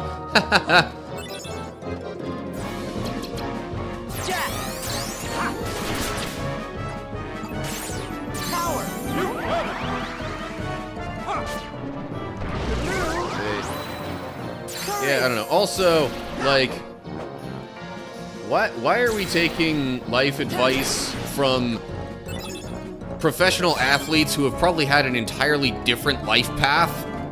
Just on the whole, in general, regarding, like, basically every aspect of life. Dude's also still in his, like, mid to late 20s. So it's not like I would automatically assume that he has the best or, you know, wisest perspective on everything.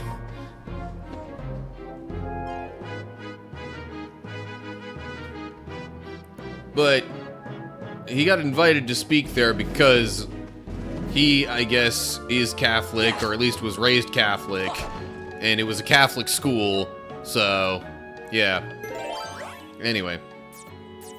I really should probably wrap up the stream soon-ish. And no, that is not me trying to avoid conversation on controversial topics. That's more so just looking at the time and realizing I have a couple of things I want to do before I get some sleep. Totally didn't need to make a save room there, though, because I could just exit this floor and... whatever. Yeah. Or exit this world, go back to the save point at the start of the floor in Castle Oblivion. Anyway. Ooh, card. Yeah, that's something I also haven't looked at in a little while.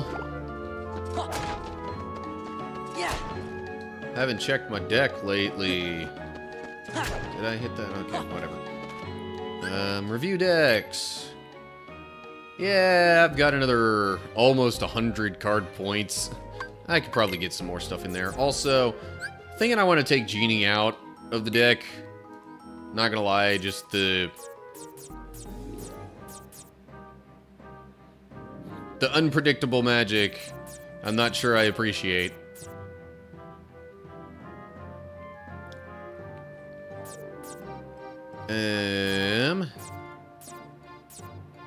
What else might I put in there?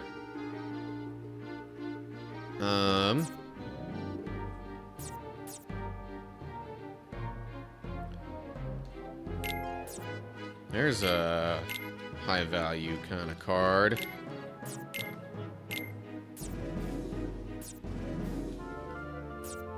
Ooh. Pumpkinhead for 8, yeah. And maybe with 3 different ones there, I might actually get that one thing that's 3 different Keyblades, I don't know. Or 3 different attack cards. Semantics. Anyway.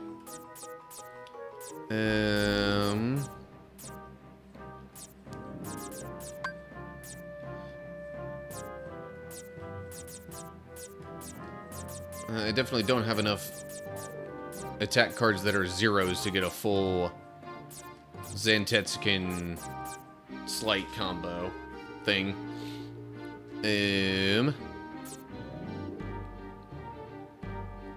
That's gonna cost too much now, for sure. In fact, that almost does, so, never mind. Okay.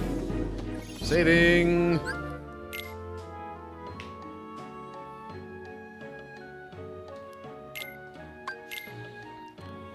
Okay. So, I think that's gonna do it for the live stream. Apologies for my microphone apparently being quieter than I thought it was. Doesn't seem like... So the level was at 85 instead of 100 when I checked the settings on my computer. I don't know why it was like that, but it just kind of was. Oh well. Life goes on.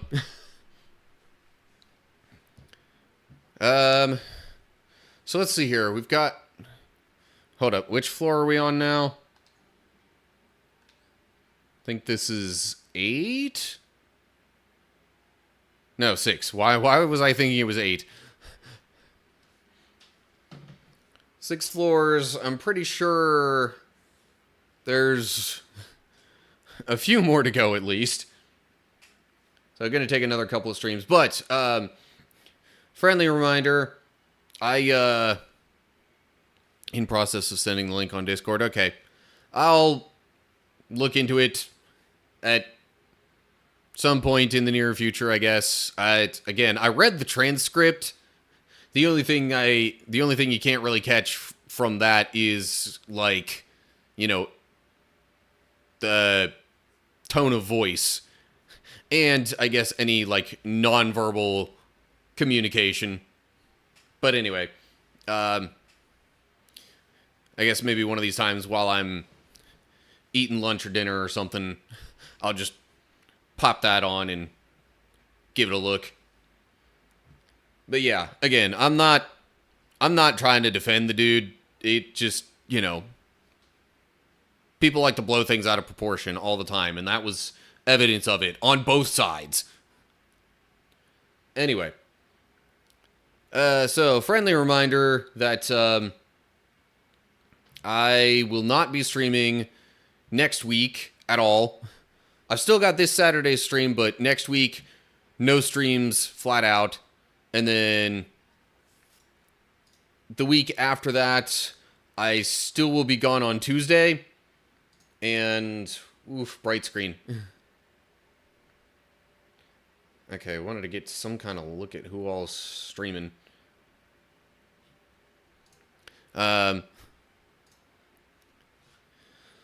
I might stream on Thursday instead of Tuesday that week, but I'm not itching to do so because it's not like I would be desperate for more recordings and stuff, so I don't know.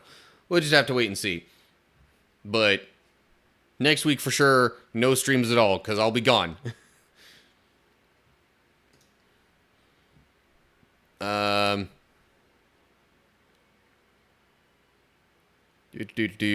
Probably not gonna follow the raid. Seems a friend of mine went live. Gonna watch him. Okay, yeah, no issues there. I'm just trying to think of who I might actually raid here.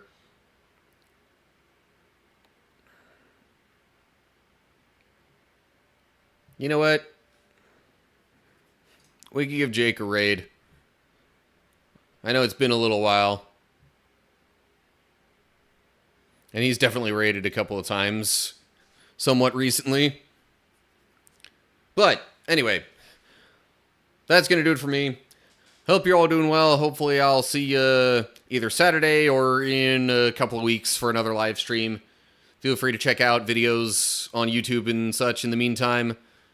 But, yeah. Whatever ends up happening. Till next time. Stay cool, everybody.